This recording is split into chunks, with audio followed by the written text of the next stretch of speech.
The ceramic vase exploded against the wall, and 8-year-old Tyler Thornton stood there with his chest heaving, his small hands still shaking from the throw.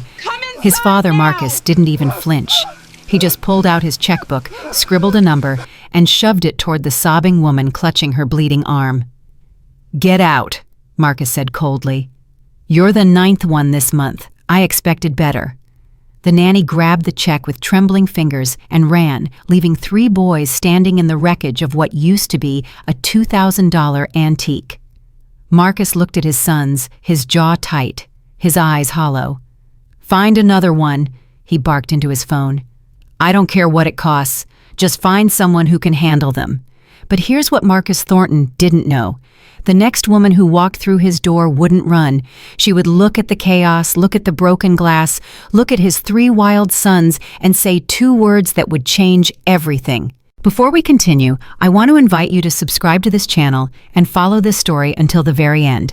And please leave a comment telling me which city you're watching from. I want to see how far this story travels. Now let me tell you how it all began. Margaret Chen had worked for the Thornton family for 20 years. She had seen births and deaths, celebrations and tragedies, fortune made and fortune spent. But she had never seen anything like the past 6 months. She stood in the agency office, her hands trembling as she spoke to the coordinator behind the desk. "You don't understand," Margaret said, her voice cracking. "The first one lasted 3 days. The second one made it to day 5 before Tyler locked her in the basement. The third one quit after Caleb put a snake in her bed. A real snake. We still don't know where he found it." The coordinator, a tired woman named Patricia, flipped through her files with growing despair. "Mrs. Chen, we've sent you our 9 best candidates. 9 in 1 month. That's unprecedented." "The fourth one," Margaret continued, unable to stop now that she'd started. "She thought she could handle them. Former military," she said. "Disciplined. Strong. She lasted exactly 6 hours before Noah convinced her there was a gas leak, and she called the fire department.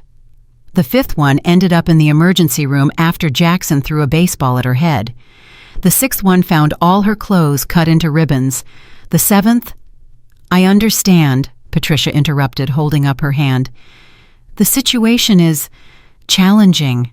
"Challenging?" Margaret laughed bitterly. "Those boys have declared war on anyone who walks through that door. And their father—" She trailed off, shaking her head. "Their father has given up. He writes checks and hides in his office and pretends everything is fine. But nothing is fine. Nothing has been fine since Mrs. Thornton died." Patricia was quiet for a long moment. Then she pulled out a single file from the bottom of her drawer. "There's one more person. She's not a traditional nanny. No formal credentials in child care. But she's worked with difficult cases before. Special needs children, elderly patients with dementia, hospice care." "Hospice care?" Margaret's eyebrows rose. "We need someone who can survive those boys, not comfort them on their deathbeds." "She's different," Patricia said simply. "Her name is Savannah Brooks, 28 years old. She grew up in foster care, worked her way through community college, and has spent the last 5 years doing the jobs no one else wants to do. The hard cases, the impossible ones. And you think she can handle 3 grieving 8-year-olds who have made destroying adults their personal mission?" Patricia slid the file across the desk. "I think she's the only one left willing to try." The Thornton estate in Greenwich, Connecticut had been built to impress. 12 bedrooms, a wine cellar that could hold 3,000 bottles, a swimming pool that overlooked Long Island Sound. From the outside, it looked like the cover of a luxury magazine. From the inside, it felt like a tomb. Marcus Thornton stood at his office window, watching the 9th nanny's car disappear down the driveway. His reflection stared back at him from the glass, and he barely recognized the man he saw. 42 years old, but he looked 60. Gray had crept into his temples overnight. Dark circles had taken permanent residence under his eyes. His expensive suit hung loose on a frame that had forgotten to eat. His phone buzzed. Helen, his assistant, speaking rapidly. "Mr. Thornton, the agency says they have one more candidate. Her name is Savannah Brooks, 28 years old. No formal nanny experience, but she worked as a caregiver for elderly patients and special needs children. They say she's different." "They always say that," Marcus replied flatly. "Sir, they also said she's the only one willing to take the job after what happened today. Word travels fast. Everyone knows about your sons." Marcus closed his eyes. Everyone knew. Of course they did. The Thornton triplets had become legendary in Greenwich's domestic staffing circles. Tyler, Caleb, and Noah, 8 years old, identical faces, identical rage. Since their mother's death, they had destroyed property worth more than most people earned in a year. They had bitten one nanny, locked another in a closet for 6 hours, and sent a third to the emergency room with a concussion from a thrown baseball. "Send her," Marcus said finally. "But tell her what she's walking into. I don't need another lawsuit." He hung up and turned back to the window. Somewhere upstairs he could hear his sons moving around, probably plotting their next attack. He should go up there. He should talk to them, discipline them something. But every time he looked at their faces, he saw Catherine. And every time he saw Catherine, he felt the guilt crushing his chest like a physical weight. So he stayed in his office. He always stayed in his office. The leather couch in the corner had become his bed. The mini fridge beside his desk had become his kitchen. He hadn't slept in the master bedroom since the night Catherine died.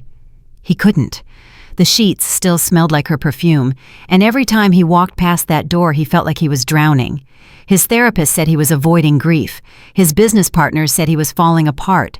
His boys said nothing at all, because his boys had stopped talking to him months ago. Marcus Thornton was a billionaire who had built an empire from nothing. He had negotiated deals that made grown men weep. He had stared down competitors and come out victorious every single time, but he couldn't face his own children, and he hated himself for it.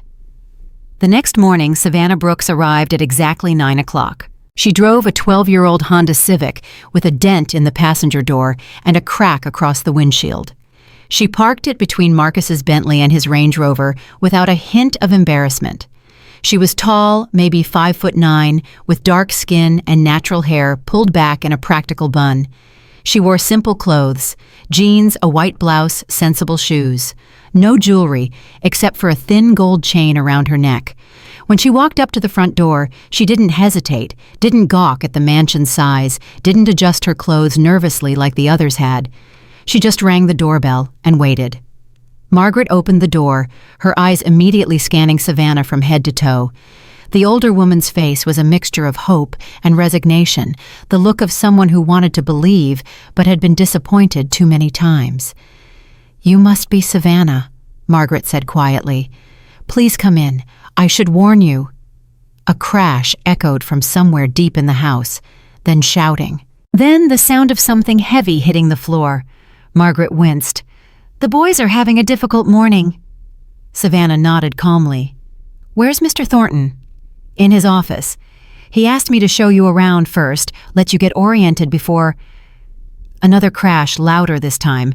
Glass shattering. A scream that might have been rage or might have been pain. "I think I'll skip the tour," Savannah said. "Which way to the noise?" Margaret pointed down the hallway with a trembling finger. "The kitchen. But miss, please be careful." Tyler threw a knife at the last one. A butter knife. Thank God, but still. And Caleb, he's the quiet one, but don't let that fool you. He's the mastermind. Plans everything. Noah is the youngest only by a few minutes, but he's the most sensitive. He cries sometimes when he thinks no one is watching. But if you mention it, he'll deny it and then do something terrible to prove he's not weak. Savannah listened to all of this without changing expression. "Anything else I should know?" Margaret hesitated. "Their mother, Mrs. Thornton, she died 6 months ago. Car accident. The boys were in the back seat. They saw everything. They haven't been the same since. None of us have. And their father—" Margaret's face tightened. "Mr. Thornton is struggling. He works constantly. Sleeps in his office. I don't think he's had a real conversation with those boys since the funeral. He can't look at them without falling apart, so he just doesn't look." Savannah absorbed this information in silence. Then she nodded once and walked toward the kitchen, her steps measured and unhurried. Margaret watched her go, hands clasped together, lips moving in silent prayer. The kitchen was destroyed. That was the only word for it. Flour covered every surface like snow after a blizzard. Eggs had been smashed against the refrigerator, their yolks dripping slowly toward the floor. A pot of what looked like pasta sauce had been upended across the marble countertops, leaving trails of red that looked disturbingly like blood. Broken dishes littered the floor in jagged pieces. A chair had been overturned. The curtains had been torn from the window and lay in a heap by the sink. And in the middle of it all stood 3 identical boys. Tyler was the one holding the empty pot sauce still dripping from its edges. His face was twisted with defiance, his blue eyes blazing with a fury that seemed too large for his small body. He was the leader. Savannah could see that immediately. The one who struck first and thought later. The one whose anger burned hot enough to scorch everything it touched. Caleb stood slightly behind him, arms crossed, watching everything with an expression that revealed nothing. His eyes were the same blue as his brother's, but colder, more calculating. He was the planner, the strategist, the one who turned chaos into a weapon. And Noah, the smallest by mere minutes, huddled near the kitchen island, his lip trembling, looking like he wanted to disappear entirely. His eyes darted between his brothers and the doorway, fear and grief written across his features in equal measure. He was the heart, Savannah realized, the one who felt everything too deeply and didn't know what to do with all that feeling. They saw Savannah and froze. For a moment, nobody moved. The only sound was the soft drip of egg yolk sliding down the refrigerator door. "Who are you?" Tyler demanded, his voice sharp as broken glass. Savannah looked around the kitchen slowly. She took in the destruction, the flour footprints, the shattered dishes on the floor, the sauce dripping from the walls.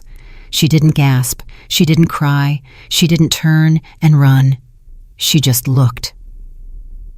"I asked you a question," Tyler said, his voice rising with each word. "Who are you?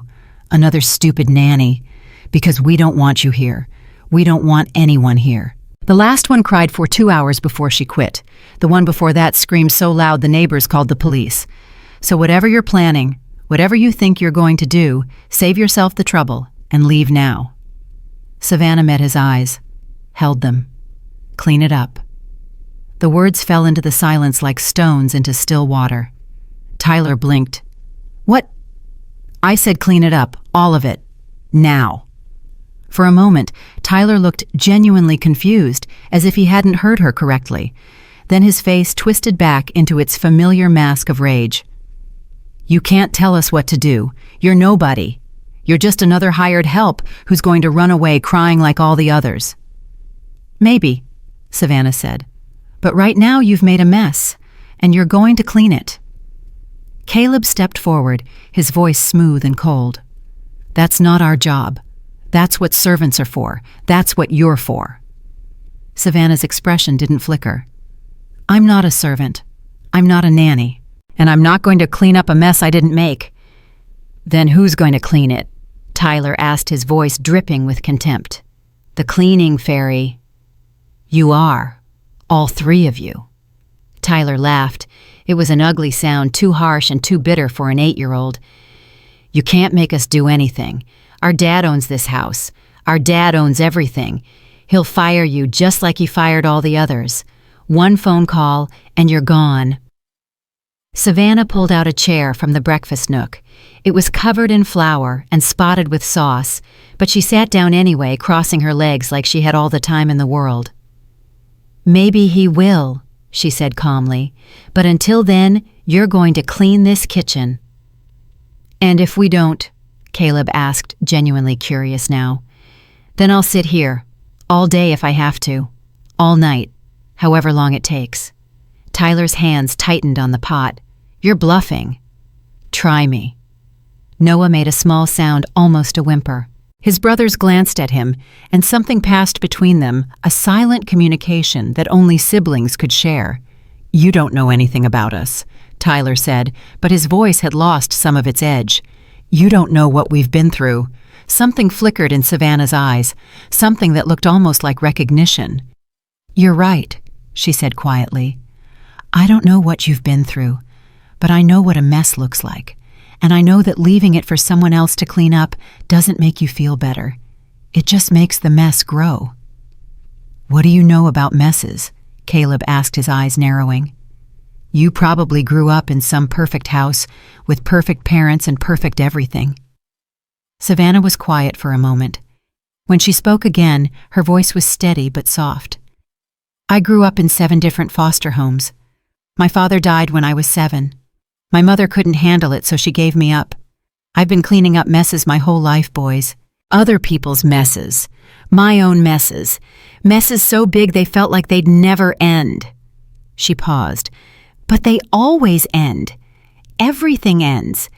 And the only question is whether you're going to stand in the wreckage feeling sorry for yourself or whether you're going to pick up a broom and start sweeping. The kitchen fell silent. Tyler's grip on the pot loosened slightly. Caleb's arms slowly uncrossed. Noah's trembling had stopped. Here's what I've learned about life, Savannah continued. If you're old enough to destroy something, you're old enough to fix it. And you 3 are definitely old enough. Tyler shook his head stubbornly. We didn't ask for your life story. We didn't ask for anything from you. No, you didn't. But you're getting it anyway. Why do you even care? The question burst out of Noah before he could stop it. His brothers shot him warning looks, but he pressed on, his voice small and wavering. Everyone else just yells at us and leaves. Why are you different? Savannah looked at the youngest triplet, and her expression softened almost imperceptibly. Because yelling doesn't work, and leaving is easy. Staying is hard. She paused. I've never been very good at doing the easy thing. The standoff stretched on. Minutes passed. Savannah sat perfectly still in the flower-covered chair. Her posture relaxed, her breathing even. Tyler stood with the pot clenched in his whitening hands, his jaw tight, his eyes searching her face for any sign of weakness. Caleb watched and calculated running scenarios in his mind, trying to predict what would happen next. Noah shifted his weight from foot to foot, caught between his loyalty to his brothers and something else he couldn't quite name. Finally, Noah moved. He walked slowly toward the paper towel rack, his small hands reaching up to pull off a few sheets. Noah, don't! Tyler shouted. Don't you dare help her! But Noah didn't stop. He started wiping the egg yolk from the refrigerator door, his movements slow and uncertain, but deliberate. Noah, Tyler's voice cracked. You're betraying us. You're betraying Mom. Noah's hand froze for a moment. Then he turned to look at his brother, tears glistening in his eyes. Mom would want us to clean up our messes, he whispered. She always said so. Don't you remember? The words hit Tyler like a physical blow. His face contorted, caught between rage and grief, and for a moment he looked like he might throw the pot at his brother. But then Caleb moved. Without a word, he walked to the broom closet and pulled out a dustpan and brush. He didn't look at Tyler. He didn't look at Savannah. He just started sweeping the broken glass into a pile, his movements precise and methodical. Tyler stood alone now, the last soldier in a war that had suddenly lost its meaning. Traitors, he whispered. You're both traitors. We're tired, Caleb said quietly, still sweeping. Aren't you tired, Tyler? I'm so tired. The admission hung in the air, raw and unexpected. Caleb never admitted weakness. Caleb never admitted anything. Tyler's hands began to shake. The pot trembled in his grip. I'm not tired, he said, but his voice was wavering. I'm not anything. I'm fine. Everything is fine. Savannah stood up then. She walked toward Tyler, stopping just a few feet away, close enough to reach him, but not close enough to threaten. No one is fine, she said softly. Not you. Not your brothers. Not your father. Not me. We're all just doing the best we can with what we have. And right now, what you have is a choice. You can keep holding onto that pot and pretending you're strong, or you can put it down and admit that you're hurting. She paused. Either way, I'm not going anywhere. Tyler stared at her, his chest heaving, his eyes bright with unshed tears. I hate you, he whispered. That's okay. I want you to leave. I know. Why won't you leave? His voice broke on the last word, and suddenly he wasn't a defiant little soldier anymore. He was just a broken 8-year-old boy who had lost his mother and didn't know how to carry the weight of it. "Because leaving is what everyone does," Savannah said. "And you've been left enough." Something crumbled in Tyler's face. The pot slipped from his fingers and clattered to the floor sauce, splattering in a final burst of red. His shoulders sagged. His hands fell to his sides. He didn't cry. Not yet. The tears were there, pressing against the backs of his eyes, but he had spent 6 months learning how to hold them in. 6 months of being strong for his brothers, of being angry, because angry was easier than sad, of pushing everyone away, because everyone left anyway. But he also didn't fight anymore, and that was something. "Gloves are under the sink," Savannah said quietly. "Grab a pair. Start with the big pieces of glass. Be careful." Tyler moved like a sleepwalker, shuffling toward the sink, his whole body heavy with exhaustion and grief. He pulled on the yellow rubber gloves without protest and knelt down beside his brothers. For 20 minutes, no one spoke. The only sounds were the soft scrape of the broom, the clink of glass being dropped into trash bags, the wet slap of paper towels against sticky surfaces. Savannah watched them work, still seated in her flower-covered chair. She didn't hover. She didn't criticize. She didn't offer praise. She just observed her presence steady and undemanding. Halfway through the cleanup, Noah cut his finger on a piece of glass. He yelped, and blood welled up from a small gash on his palm. Tyler was at his side instantly. Let me see, Noah." "It's fine," Noah said, trying to pull away. "It's nothing." "It's not nothing. You're bleeding." Tyler's voice was fierce now, but not with anger, with something else entirely. "Caleb, get the first aid kit. It's in the bathroom cabinet." Caleb was already moving. Savannah rose from her chair and walked over, kneeling beside the 2 boys. "May I?" Tyler hesitated, then nodded, stepping back but staying close. Savannah took Noah's hand gently and examined the cut. "It's not deep, won't need stitches, but we should clean it and bandage it." Caleb returned with the first aid kit, and Savannah opened it with practiced efficiency. She cleaned the wound, applied antibiotic ointment, and wrapped it in a bandage, all while humming softly under her breath. Noah watched her face the whole time.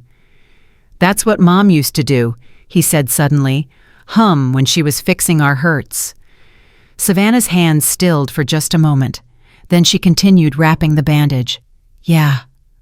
"What songs did she hum?" "All kinds, but mostly this one. She said it was from when she was little." Noah's voice dropped to barely a whisper. "I can't remember how it goes anymore." The confession hung in the air, fragile and devastating. Tyler made a rough sound in his throat and turned away. Caleb's jaw tightened. Savannah finished the bandage and gave Noah's hand a gentle squeeze. "Memory's a funny thing," she said. "Sometimes the things we're most afraid of forgetting are already inside us waiting. One day you'll hear that song again, and it'll all come back. I promise." "How do you know?" Noah asked. Savannah smiled sadly. "Because the same thing happened to me." Before anyone could respond, footsteps echoed in the hallway. Heavy, slow, reluctant. Marcus Thornton appeared in the doorway. He had been in his office dreading the inevitable phone call from another fleeing employee. When 30 minutes passed without screaming, without crashes, without his phone ringing, he grew curious. When an hour passed, he grew suspicious. He walked toward the kitchen, slowly prepared for anything. Another disaster, another lawsuit, another failure. What he found instead made him stop breathing. His 3 sons, his wild, destructive, untamable sons, were on their hands and knees, scrubbing the floor. Together, without fighting, without screaming, without trying to destroy anything or anyone. And in the middle of the room, covered in flour and sauce stains, sat a woman he'd never seen before, watching them with an expression of calm patience. Marcus blinked, once, twice. "What the hell is going on here?" Tyler looked up, his face flushed from exertion, and for the first time in months his expression wasn't hostile when he saw his father. "We're cleaning, Dad," Savannah said. "Who?" Savannah stood and extended her hand. "Savannah Brooks. The agency sent me. I started this morning."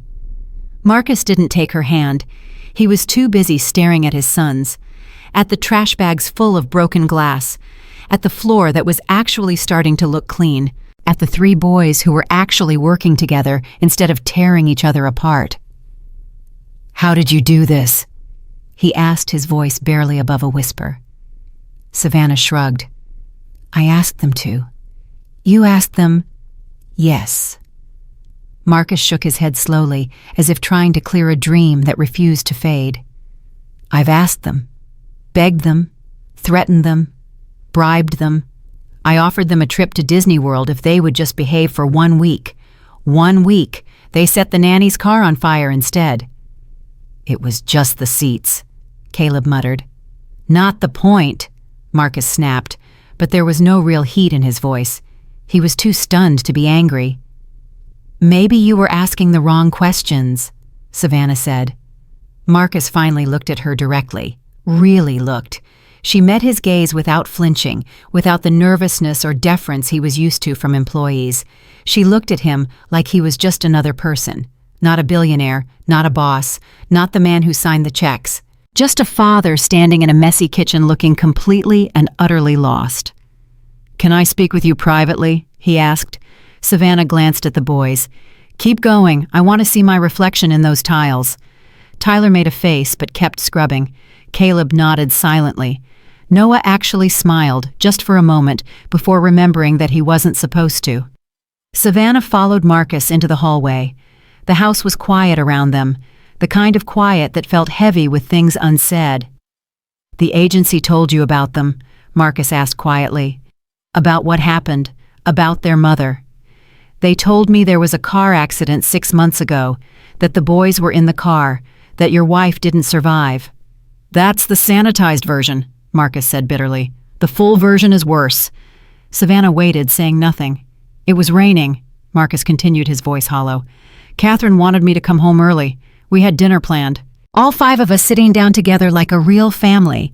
But I had a meeting, some acquisition deal that seemed important at the time. I can't even remember what company it was now." He paused, swallowed hard. "She said she'd take the boys to pick up a cake. Something special. A surprise for when I got home." His voice cracked. "The surprise was that she never came home." "The boys were in the car," Savannah said quietly. Marcus nodded, unable to speak for a moment. When he found his voice again, it was rough with barely suppressed grief. "They saw everything. The truck running the red light, the impact, He couldn't finish.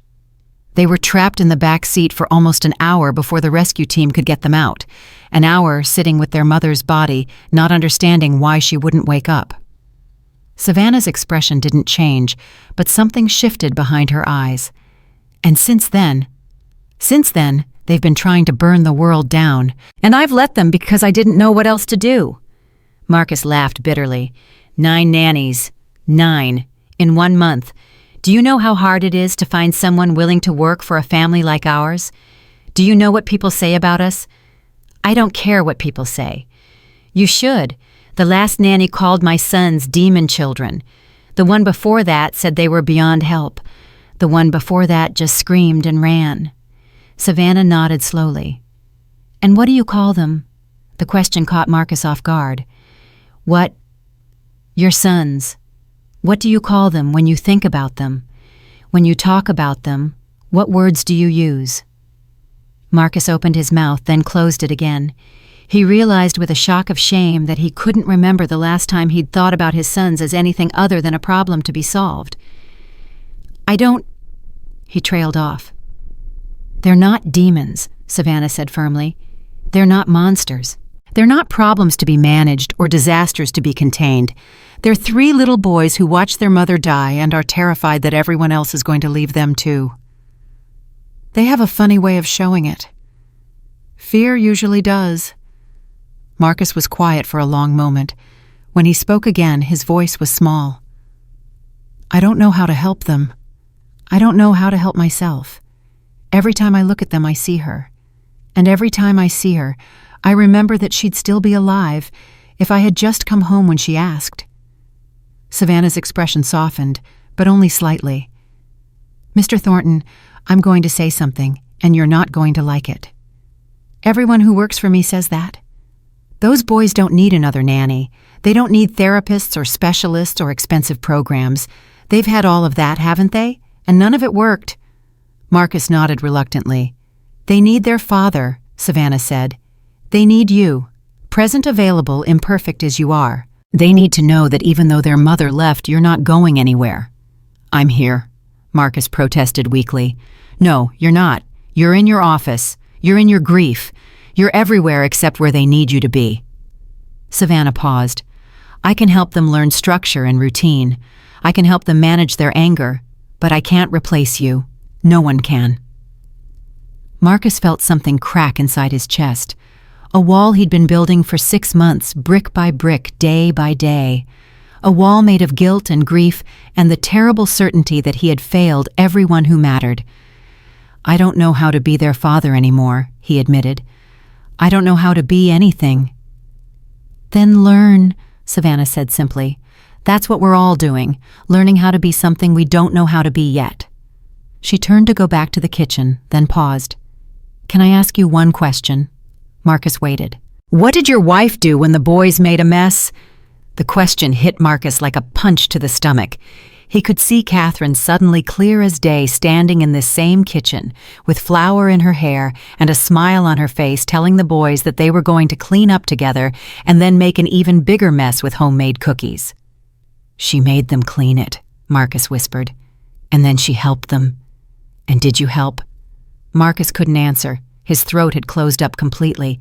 Savannah nodded, as if his silence had told her everything she needed to know. I'm going to stay, she said.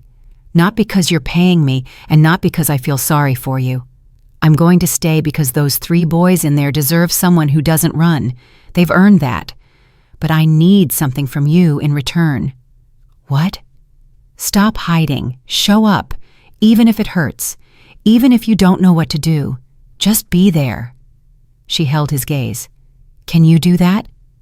Marcus wanted to say yes.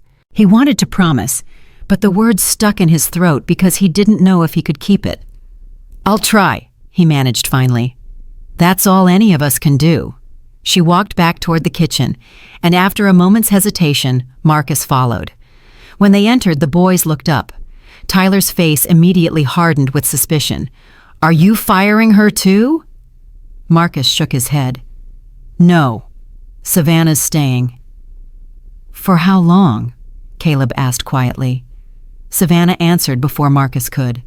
For as long as you need me. What if we need you forever? Noah asked in a small voice. The question hung in the air, fragile and loaded with meaning. Savannah smiled, the first real smile she'd given since arriving. Then I guess I'd better get comfortable. Tyler made a dismissive sound, but his eyes flickered with something that looked almost like relief. Caleb nodded slowly, accepting her words as data to be processed and analyzed later. And Noah, sweet? Noah actually smiled back. Marcus watched it all, feeling like a stranger in his own home. These boys, his boys, had let someone in. Someone who wasn't their mother. Someone who wasn't him. He should have felt relieved. Instead, he felt ashamed. He stepped forward hesitantly. I can help. With the cleaning. All 3 boys turned to look at him with identical expressions of shock. You, Tyler said incredulously, you don't clean. You have people for that. Maybe it's time I started. He grabbed a roll of paper towels and knelt down beside Noah, his expensive suit pressing against the dirty floor. For a moment, no one moved. Then Noah shifted over to make room for him. You're doing it wrong, the boy said quietly. You have to scrub in circles, not back and forth. Mom always said circles work better. Marcus's eyes burned. Show me. Noah took his hand, the one wrapped in the fresh bandage, and guided his father's movements in slow, careful circles. Like that, Noah whispered. See?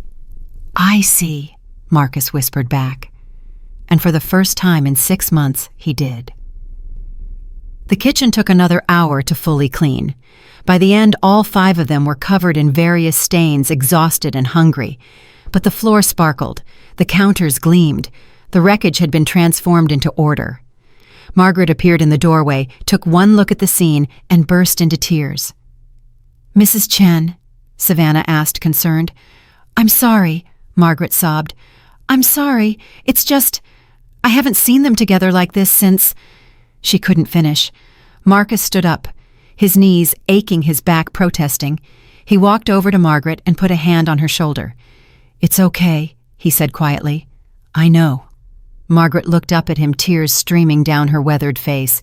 "She would be so proud of you, sir, Mrs. Thornton. She would be so proud of all of you." The words struck Marcus like lightning. He had spent 6 months believing Catherine would be ashamed of him. Ashamed of the father he had become, the husband who had failed her, the man who couldn't hold his family together. But maybe Margaret was right. Maybe Catherine would have understood. Maybe she would have forgiven him. He didn't realize he was crying until Noah tugged at his sleeve. "Dad, are you okay?" Marcus looked down at his son, at the concerned face that looked so much like Catherine's, at the eyes that held her warmth and her gentleness. "Yeah," he said roughly, wiping his face with the back of his hand. "Yeah, I'm okay." It was a lie. He wasn't okay. None of them were okay. But for the first time in 6 months, okay felt possible. And that was something. That night, after the boys had finally gone to bed, Savannah walked through the silent mansion alone. She had been given a room on the 3rd floor, small but comfortable, with a window that overlooked the back garden. But she wasn't tired. Her mind was too full, her heart too heavy with everything she had witnessed. She stopped outside a closed door on the 2nd floor. She didn't need to be told whose room it was. A thin layer of dust on the handle told her everything. No one had opened this door in months. Catherine Thornton's room, untouched. A shrine. Savannah understood shrines. She had built a few of her own over the years, places where grief lived undisturbed and unhealed. She moved on, checking each boy's bedroom. Tyler's door was covered in warning signs, hand-drawn skulls, and "Keep Out" written in aggressive capital letters. Behind the tough exterior, she knew was a boy who was drowning. Caleb's door was plain unmarked, revealing nothing, just like Caleb himself. She wondered what secrets he kept behind that blank facade, what pain he hid behind those calculating eyes. Noah's door had a small picture taped to it, a crayon drawing of 4 people holding hands under a yellow sun. One of the figures had angel wings. Savannah touched the drawing gently, then continued down the hall. She found Marcus exactly where she expected to find him, in his office, sitting in the dark, staring at the computer screen. But he wasn't working. He was looking at photos. Catherine laughing at a birthday party. Catherine holding 3 tiny babies in the hospital. Catherine dancing in this very kitchen flower on her apron, joy on her face. Savannah knocked softly on the open door. Marcus didn't turn around. "I told you I'd try. I did try. I sat on that floor and cleaned up egg yolk with my bare hands." "I know, I saw." "It doesn't feel like enough." "It's not." Savannah stepped into the office but didn't approach him. She understood the need for space. "Nothing will ever feel like enough. That's what grief does. It makes everything feel insufficient." Marcus finally turned to look at her. His eyes were red, his face haggard. "How do you know so much about grief?" Savannah was quiet for a moment. Then she said, "I told you I grew up in foster care. What I didn't tell you was why." She walked to the window and looked out at the darkness. "My father was my whole world. He used to carry me on his shoulders and tell me I was the queen of everything I could see. He worked 2 jobs to keep us fed, and he still found time to read me stories every night. He was everything a father should be." "What happened?" "Drunk driver. I was 7 years old. One day I had a father who loved me, and the next day I had nothing. My mother couldn't cope. She started drinking, then drugs. Eventually she decided she couldn't take care of me anymore, so she gave me up." Marcus was silent. "I spent the next 11 years in the system," Savannah continued. 7 different homes. Some were okay, some were not. But I survived. I learned how to survive. And I learned something else, too." "What?" Savannah turned to face him. "I learned that pain doesn't kill you. It feels like it will. It feels like you're dying every single day. But you don't die. You just keep going. And eventually, slowly, so slowly you don't even notice it happening. The pain becomes part of you, not smaller, not gone, just integrated. And then one day you wake up and realize you're still here, still breathing, still alive. Marcus stared at her for a long moment. "I don't want to just survive," he said quietly. "I want to live. I want my sons to live. But I don't know how." "That's why I'm here," Savannah said. "To help you figure it out. Together." She turned to leave, then paused at the door. "Get some sleep, Marcus. Tomorrow is going to be another hard day, but at least you won't be facing it alone." She left him there in the dark, but for the first time in 6 months, Marcus didn't feel quite so alone. Upstairs in his room, covered with warning signs, Tyler Thornton lay awake in the darkness. He had heard voices drifting through the heating vents. Not the words, but the tone. His father talking to the new woman, talking in a way he hadn't talked in months. Tyler didn't know what to make of it. He had been so sure she would run. They always ran. It was the one constant in his chaotic world, the one thing he could count on. Push hard enough and everyone leaves.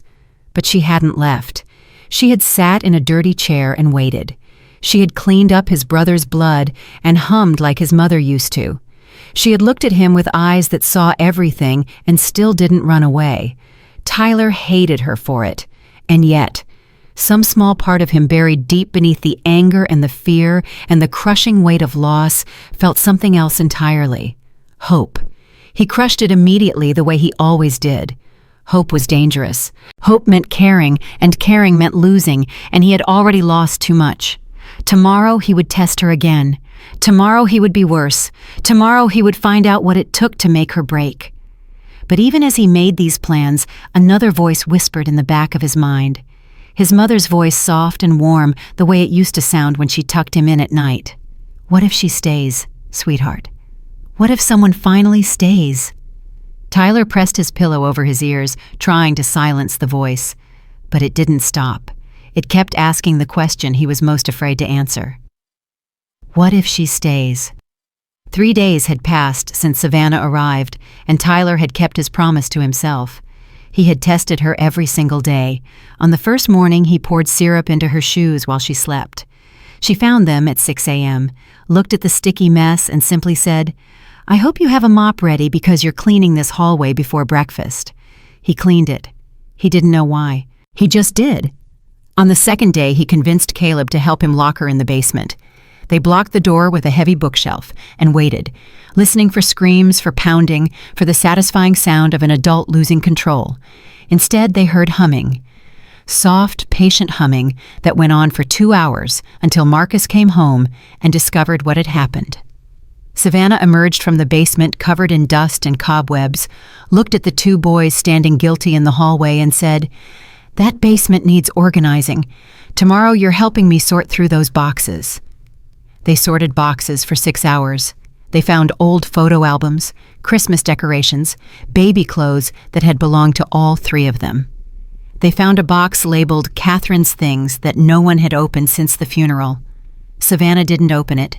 She just set it aside and said, "That one's for your dad, when he's ready." On the 3rd day, Tyler went nuclear. He waited until Savannah was helping Noah with his reading in the living room. Then he crept into her bedroom, found the small gold chain she always wore, and threw it out the window into the garden below. He expected rage. He expected tears. He expected the moment she finally broke. What he got was something else entirely. Savannah came to his room that night, long after everyone else had gone to bed. She didn't knock. She just opened the door and stood there silhouetted against the hallway light. "That necklace belonged to my father," she said quietly. "It's the only thing I have left of him." Tyler's stomach dropped. He hadn't known. He hadn't thought to ask. "I don't care," he said automatically, but his voice wavered. "Yes, you do." Savannah stepped into the room. "You care so much that it scares you. You care about your brothers, about your dad, about everyone in this house. And you're terrified that if you let yourself care about me too, I'll leave just like everyone else." "You will leave," Tyler said fiercely. "Everyone leaves. That's what people do." "Your mom didn't want to leave." The words hit Tyler like a sledgehammer. His breath caught, his hands clenched into fists. "Don't talk about her," he whispered. "You don't know anything about her." "I know she loved you. I know she would be heartbroken to see you like this, so full of anger and pain that you can't let anyone help you." Savannah paused.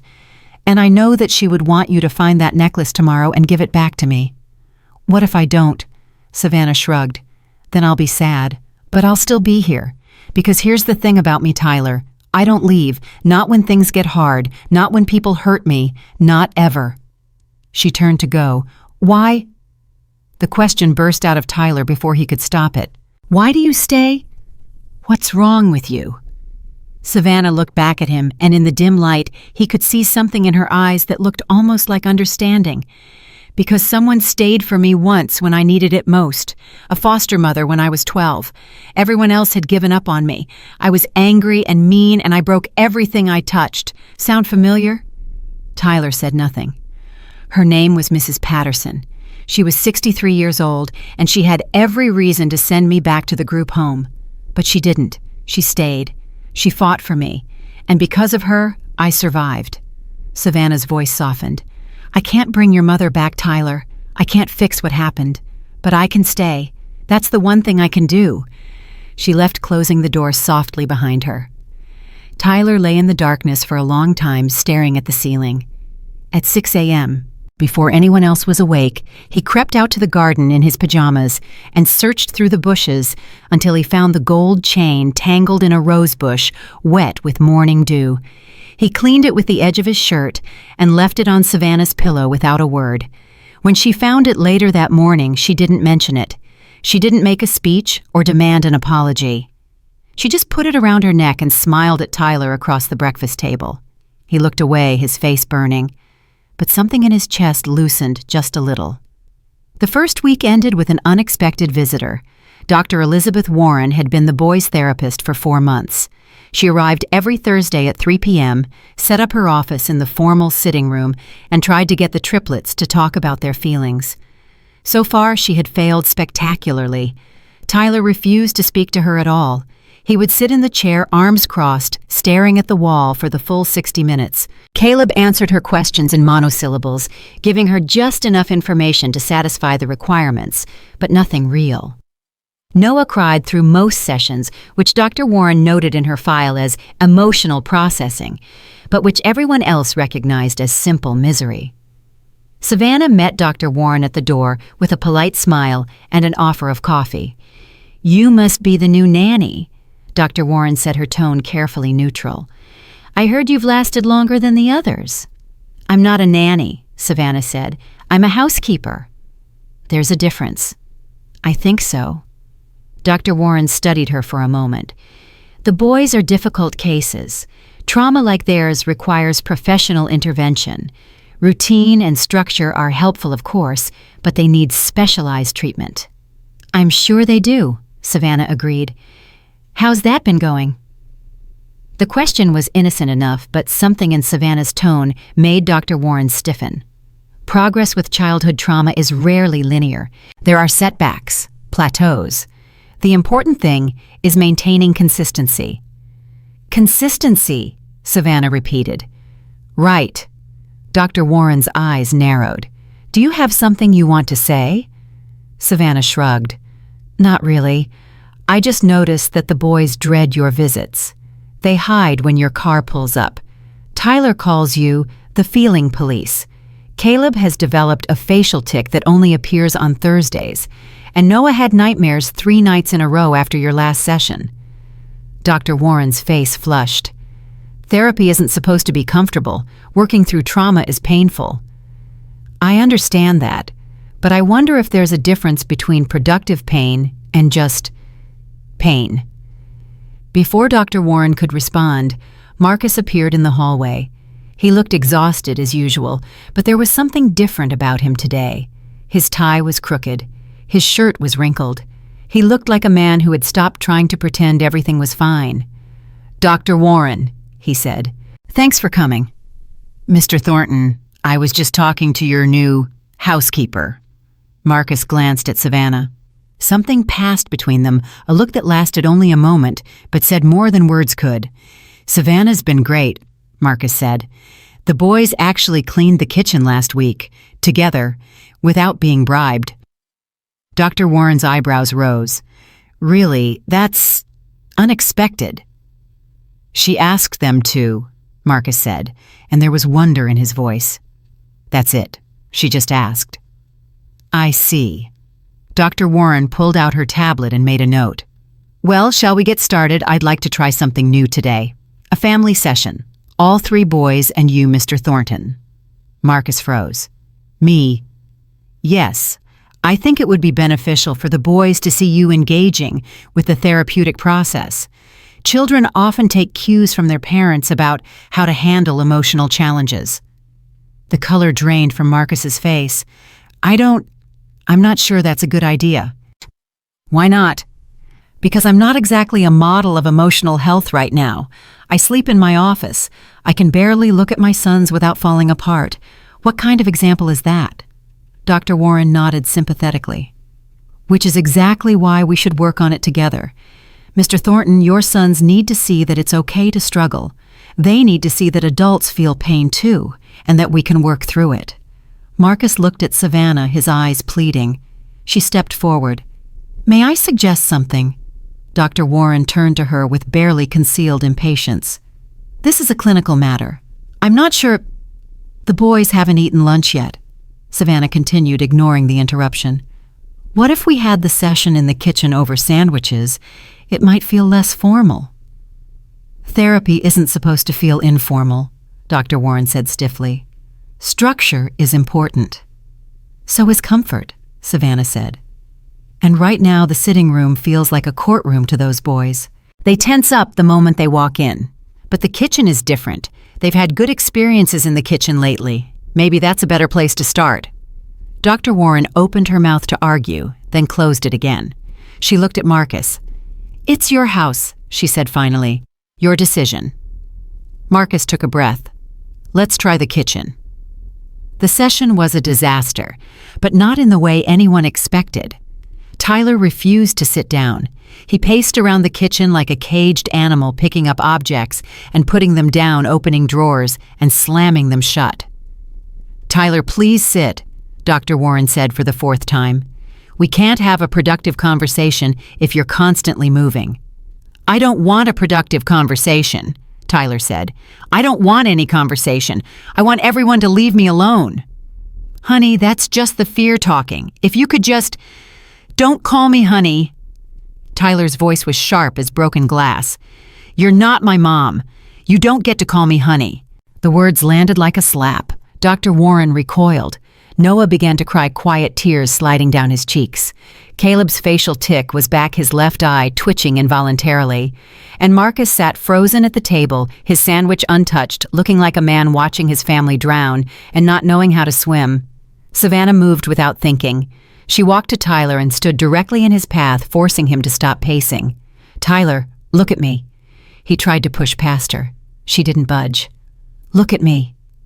Slowly, reluctantly, he raised his eyes to meet hers. You're angry, she said. Good. Anger is better than nothing. But right now your anger is hurting your brothers. Noah is crying. Caleb is so tense he can barely see straight. And your dad is falling apart because he doesn't know how to help you. That's not my problem, Tyler said, but his voice cracked. Yes, it is. That's what family means. Their problems are your problems. Your problems are theirs. Savannah paused. You want everyone to leave you alone? Fine. But alone is a cold place to live, Tyler. Trust me, I've been there. Tyler's lower lip trembled. He bit down on it hard. What do you want me to do? He whispered. I want you to sit down. I want you to eat half a sandwich, and I want you to answer one question from Dr. Warren. Just one. Can you do that? Tyler hesitated. Then slowly he nodded. He sat down next to his father. He picked up half a sandwich and took a small bite. He chewed mechanically, his eyes fixed on the table. Dr. Warren, visibly shaken, cleared her throat. Okay, Tyler, thank you for sitting. I'm going to ask you a question, and I want you to think about it before you answer. Okay. Tyler nodded again, still not looking up. "What do you miss most about your mother?" The question hung in the air like smoke. No one breathed. Tyler's jaw tightened. His hands curled into fists on the table. For a long moment, Savannah thought he was going to bolt to scream, to overturn the table and run. But he didn't. "Her voice," he said so quietly it was almost inaudible. "She used to sing to us at night, stupid songs she made up. They didn't even rhyme." His voice broke on the last word. "She would make up a different song for each of us. Mine was about a brave knight who protected his brothers. Caleb's was about a clever wizard who solved impossible puzzles. Noah's was about a gentle prince who made everyone feel loved." Tears were streaming down Noah's face now. Caleb's eye had stopped twitching. He was staring at his brother with an expression of raw, unguarded pain. "I can't remember the words anymore," Tyler whispered. "I try and try, but they're gone. And every day more pieces of her disappear. Her voice, her smell, the way she laughed. And I'm scared that one day I'm going to wake up and not remember her at all." Marcus made a sound, a strangled gasp, that was half sob, half breath. He reached across the table and grabbed Tyler's hand. "I recorded them," Marcus said, his voice rough with tears. "The songs. I didn't tell you because I didn't know how. But I have recordings of her singing to each of you. Hours of recordings. On my phone. On backup drives. I was so paranoid about losing them that I made copies of copies." Tyler's head snapped up. "What? I should have told you. I should have shared them. But every time I tried to listen, Marcus couldn't finish. "I'm sorry. I'm so sorry. You shouldn't have been carrying this alone." Tyler was crying now. Really crying. The tears coming fast and hard as 6 months of grief finally found a release. He slumped forward, and Marcus caught him pulling his son into a fierce embrace. "I've got you," Marcus whispered. "I've got you. I'm not going anywhere." Noah launched himself across the table, nearly knocking over glasses, desperate to be part of the hug. Caleb stood frozen for a moment, uncertain, his carefully constructed walls crumbling. Savannah put her hand on his shoulder. "Go," she said softly. "It's okay." Caleb moved slowly, tentatively, until he was wrapped in the tangle of arms and tears, and finally shared grief. Dr. Warren sat watching her tablet, forgotten in her hands, tears sliding silently down her own cheeks. This was what healing looked like. Not clinical discussions in formal sitting rooms, not careful questions designed to extract emotions like teeth, just human beings holding on to each other in the midst of pain, refusing to let go. Savannah stepped back, giving the family their moment. But as she turned away, she caught Dr. Warren's eye. The therapist nodded once, a small gesture of acknowledgement. Sometimes the best therapy wasn't therapy at all. It was just presence, just staying, just love. The second week brought new challenges. Marcus had started sleeping in the bedroom again. Not the master bedroom, not yet, but the guest room down the hall from the boys. Close enough to hear them if they called out in the night. Close enough to matter. It was Savannah's idea. "Baby steps," she had said. "You can't go from sleeping in your office to sleeping in the bed you shared with Catherine. That's too much. But you can move closer, inch by inch." Marcus had resisted at first. "The guest room feels wrong, like I'm a visitor in my own house." "You have been a visitor in your own house," Savannah said gently. "Now you're starting to live here again. Give yourself permission to take it slow." He had moved to the guest room that night. He didn't sleep well, but he slept. And in the morning when Noah had a nightmare at 3 a.m., Marcus was there in 30 seconds instead of the 5 minutes it used to take from his office. "Dad?" Noah had whimpered, still half asleep, confused to see his father so quickly. "I'm here," Marcus had said, sitting on the edge of the bed, stroking his son's hair. "I'm right here." That was progress. But progress wasn't linear, as Dr. Warren had said. And the third week proved it. It started with a phone call. Marcus was in the kitchen with Savannah going over the week's schedule when his cell rang. He glanced at the screen, and his face went pale. "I need to take this," he said, and disappeared into his office. Savannah went back to chopping vegetables for dinner, but 20 minutes later, Marcus hadn't returned, and she could hear raised voices coming from behind the closed door. She didn't eavesdrop. She didn't have to. When Marcus finally emerged, his expression told her everything. "That was my father-in-law," he said, his voice flat. "Catherine's dad. He's coming to visit." The words hung in the air like a threat. "Is that bad?" Savannah asked carefully. Marcus laughed, but there was no humor in it. "Richard Hartwell hasn't spoken to me since the funeral.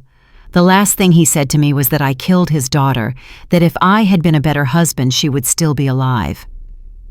Savannah set down her knife. "That's not true. Isn't it?" Marcus met her eyes, and she saw the guilt there, the same guilt that had been eating him alive for 6 months. "I wasn't there. She asked me to come home, and I chose work instead. Richard's right. I did kill her." Marcus listened to me. Savannah crossed the kitchen and stood directly in front of him. "You did not kill your wife. A drunk driver killed your wife. You made a choice about your schedule like you had made 1,000 times before. You couldn't have known what was going to happen." "But if I had just—" "Stop." Savannah's voice was firm. "You can spend the rest of your life playing the if game. If you had come home earlier, if she had taken a different route, if the rain had stopped 5 minutes sooner. But none of those ifs change what happened. They just keep you trapped in a prison of your own making." Marcus shook his head. "You don't understand. Richard is not just angry. He's powerful. He's a federal judge. He has connections everywhere, and he made it very clear at the funeral that he thinks I'm unfit to raise his grandchildren." Savannah felt her stomach tighten. "Is he threatening to take the boys?"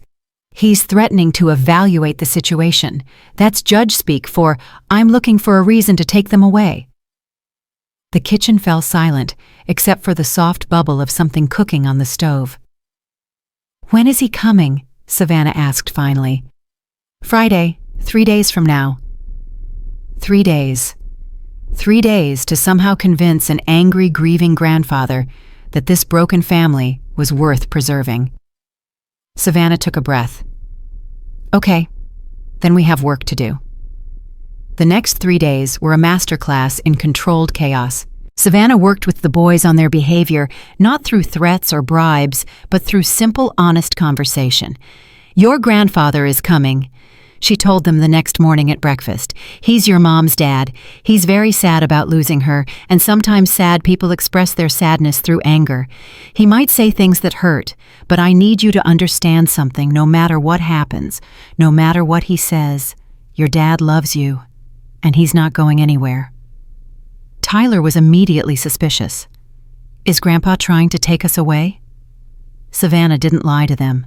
She had learned early on that children could smell deception like sharks smelled blood.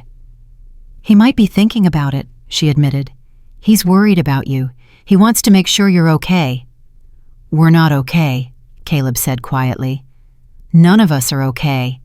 "No," Savannah agreed. "But you're getting better, and that's what we need to show him." "What if we don't want to show him anything?" Tyler asked. "What if we want to tell him to go away and never come back?" "You can want that, but think about this. Your grandfather is the last living piece of your mother's family, the last connection to her history, her childhood, her past. If you push him away, you're pushing away a part of her too." Tyler's face twisted with conflicting emotions. "That's not fair." "No," Savannah said softly. "It's not. Nothing about this is fair. But fair isn't the game we're playing. We're playing survival, and sometimes survival means making peace with people we'd rather fight." The day of Richard Hartwell's arrival dawned gray and cold. Marcus had been up since 4 a.m., pacing the halls, checking and rechecking details that didn't need checking. Savannah found him in the kitchen at 5:30, staring at the coffee maker like it held the secrets of the universe. "You need to eat something," she said. "I can't." "You need to try." She made him toast and sat across from him while he forced down a few bites. His hands were shaking. His face was the color of old paper. "I'm going to lose them," he said suddenly. "Richard has resources I can't compete with. Lawyers, connections, reputation. He'll find some way to prove I'm an unfit father, and he'll take my boys, and I'll have nothing left."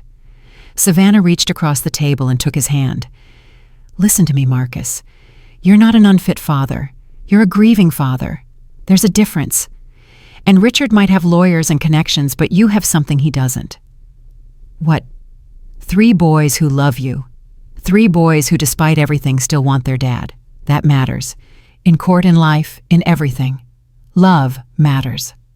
Marcus looked at her, really looked, and for a moment his defenses dropped completely. "Why do you care so much?" he asked. "This isn't your family. This isn't your fight." Savannah squeezed his hand. "It is now." Before Marcus could respond, headlights swept across the kitchen window. A car was pulling into the driveway. Richard Hartwell had arrived. The man who stepped out of the black town car was everything Savannah had expected, and nothing she was prepared for.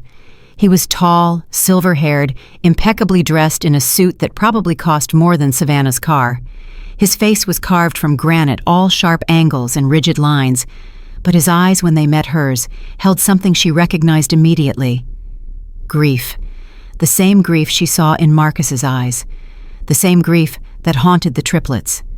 Richard Hartwell had lost his daughter, and like everyone else in this family, he was drowning in it. "Mr. Thornton," Richard said coldly when Marcus opened the door, "I see you're still living in my daughter's house."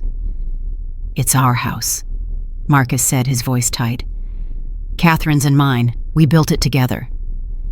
Catherine paid for most of it. Her trust fund, her inheritance." "Richard, please, not in front of the staff."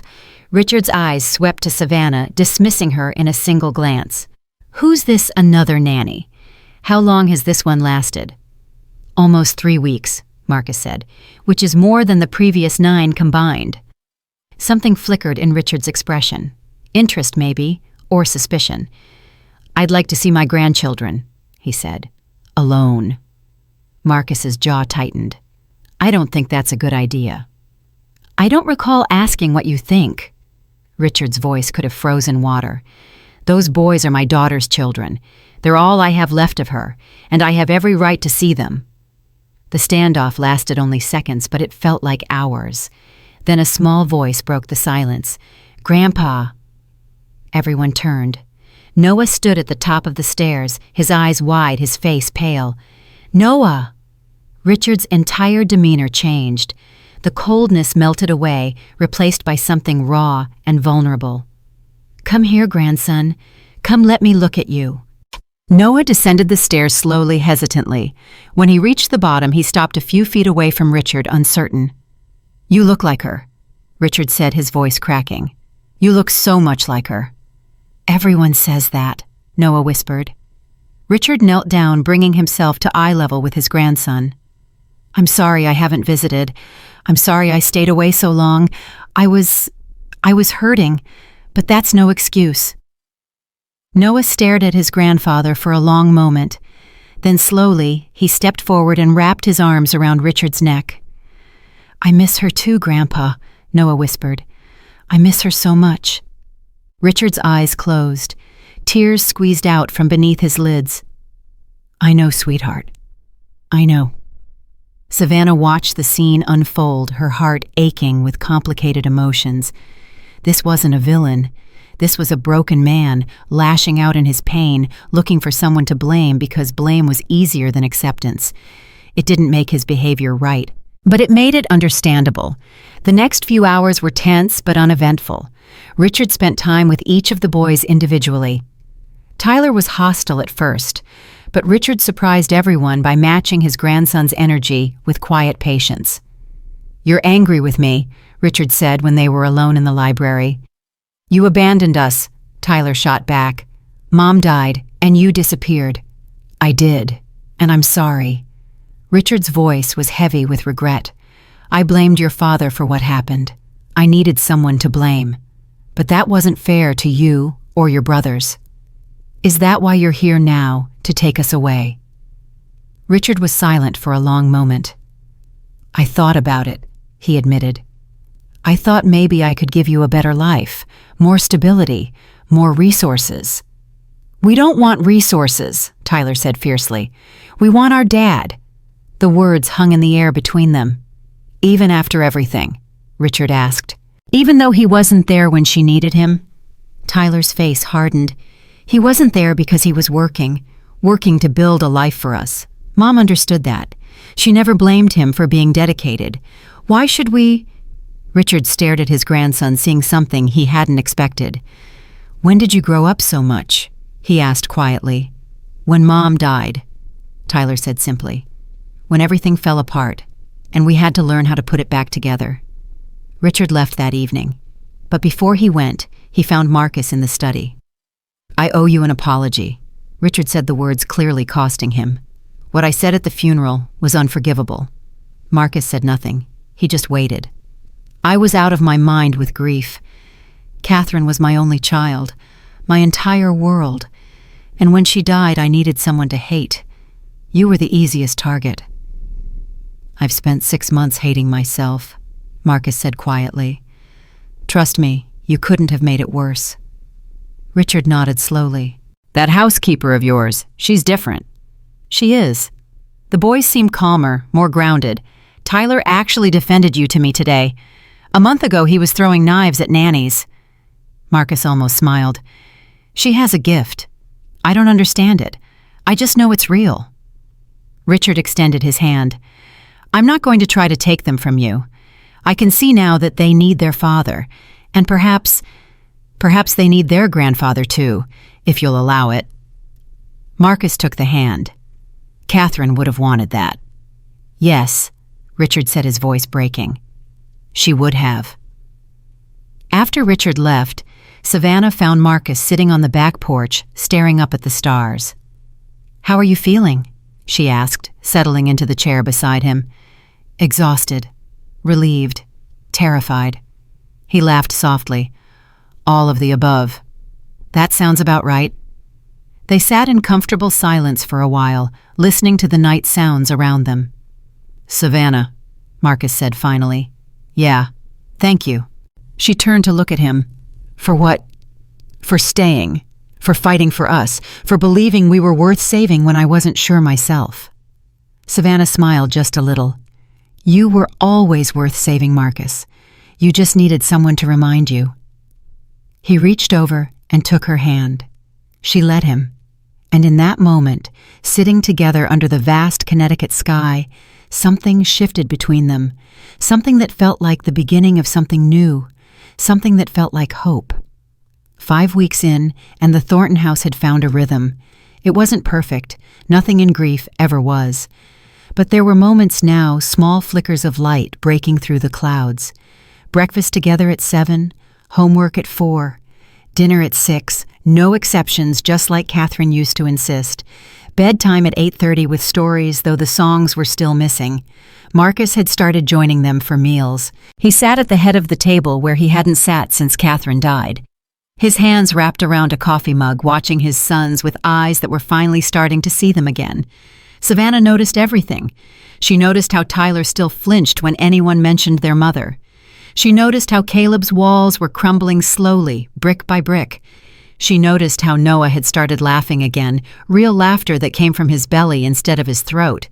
And she noticed how Marcus looked at her sometimes when he thought she wasn't watching. Long looks that held questions neither of them was ready to ask. It was a Tuesday morning when everything changed. Savannah was in the attic sorting through the boxes she and the boys had organized weeks earlier. There was something therapeutic about bringing order to chaos, about taking the scattered pieces of a broken life and arranging them into something that made sense. She found the tablet in a box labeled Kids Things. It was an old iPad, the screen cracked, the case worn. She almost set it aside, but something made her press the power button. The battery was at 3%, but the screen flickered to life. The wallpaper was a photo of Catherine and the triplets, all 4 of them covered in paint, laughing at something outside the frame. Savannah's heart clenched. She should have put it down. She should have handed it to Marcus and walked away. But her finger moved on its own, tapping through the files, the photos, the videos. And then she found the playlist. It was titled, Mom Come Back. 23 songs, some classical, some pop, some that Savannah didn't recognize at all, but the one at the top caught her attention. Tyler's song, original recording. She pressed play. Catherine's voice filled the dusty attic, soft and sweet and achingly real. Little night so brave and true, standing guard the whole night through, watching over those you love, guided by the stars above. When the darkness seems too deep, when the world is fast asleep, remember this, my brave night boy, you are my pride, my heart, my joy.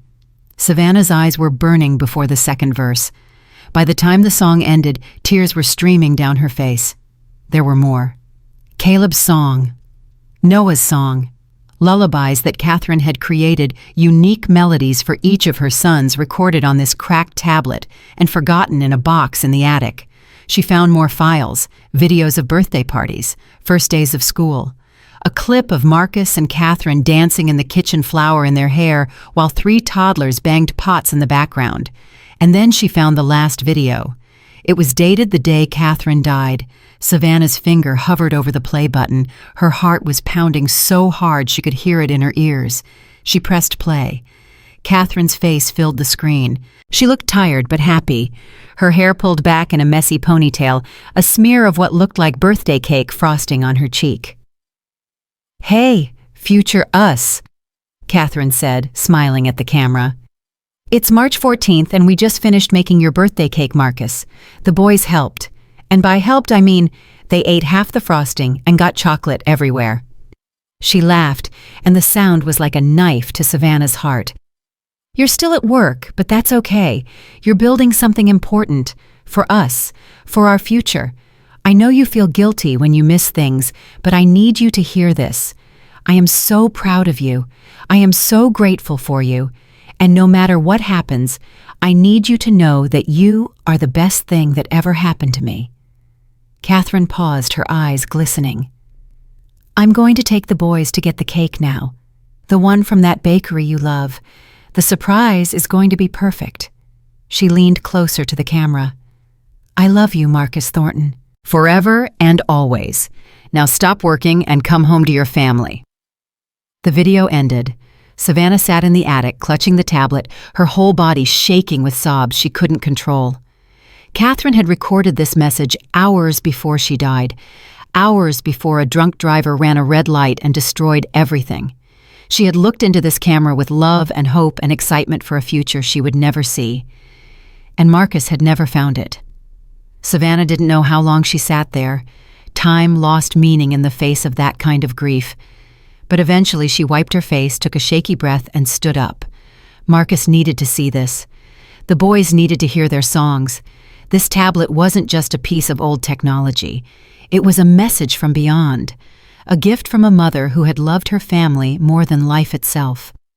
She found Marcus in his office, staring at spreadsheets he wasn't really reading. "I need to show you something," she said. He looked up immediately, concerned by her expression. "What's wrong? Are the boys okay?" "The boys are fine, but you need to come with me. Now." She led him to the attic without explaining. She had tried to find words on the way down, but nothing seemed adequate. Some things couldn't be described. They had to be experienced. Marcus climbed the attic stairs with growing apprehension.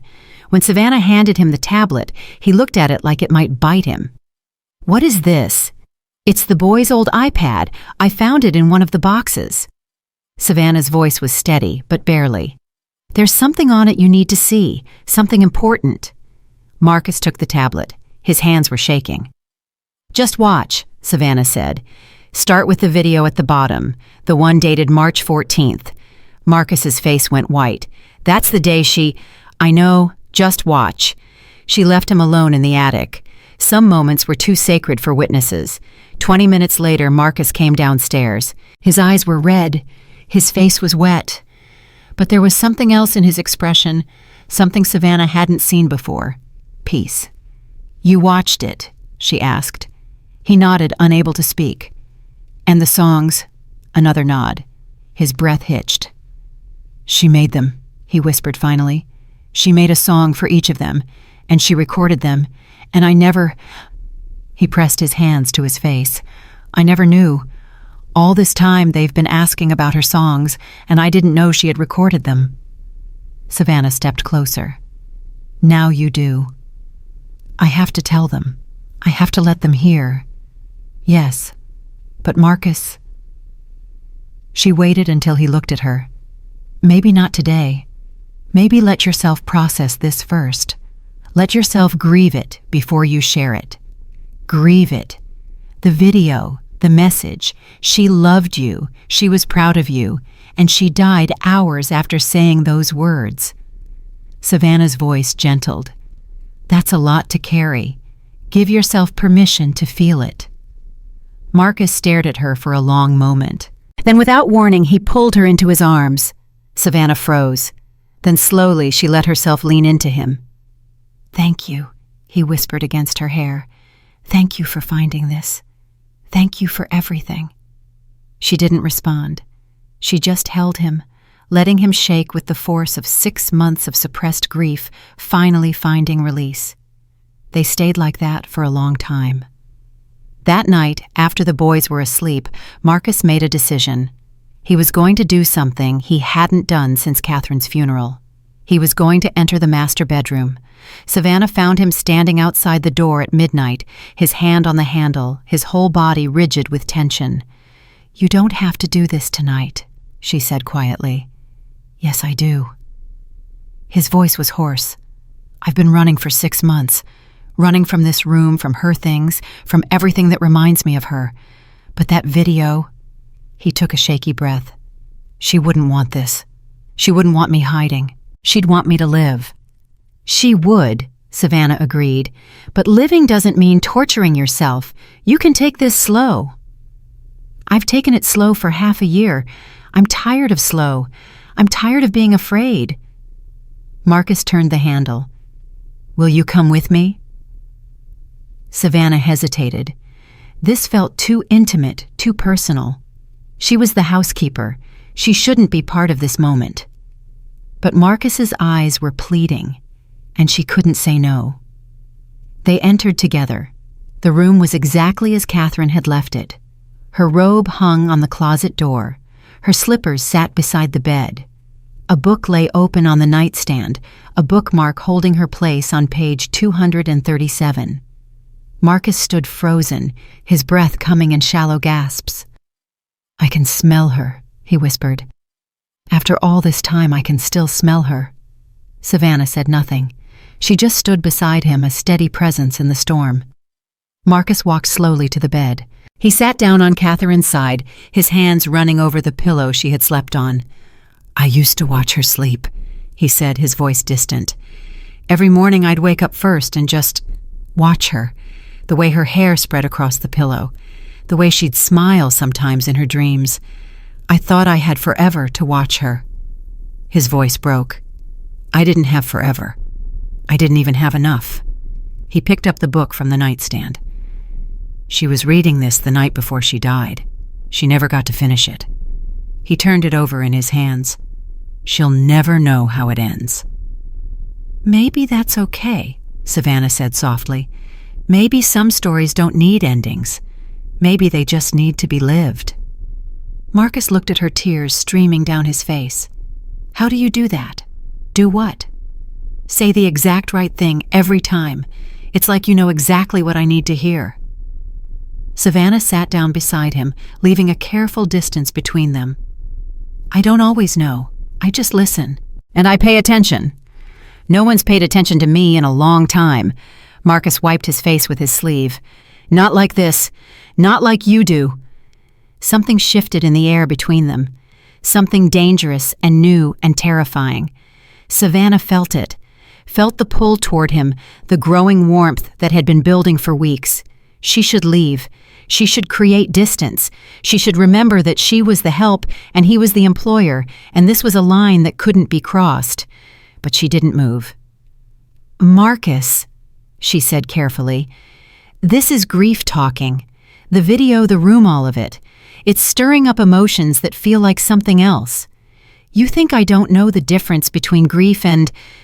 He stopped, unable to finish the sentence. "And what?" He turned to face her fully. "Savannah, I'm not a fool. I know what's happening. I know what I feel, and I know it scares the hell out of me because Catherine hasn't been gone a year, and I'm already looking at another woman like she's the only thing keeping me alive." Savannah's heart was pounding. "Marcus, I'm not asking for anything. I'm not expecting anything. I just need you to know that whatever this is, it's real. And when I'm ready, when the grief has settled enough that I can trust my own heart again, I want to find out what it could become." She should have said no.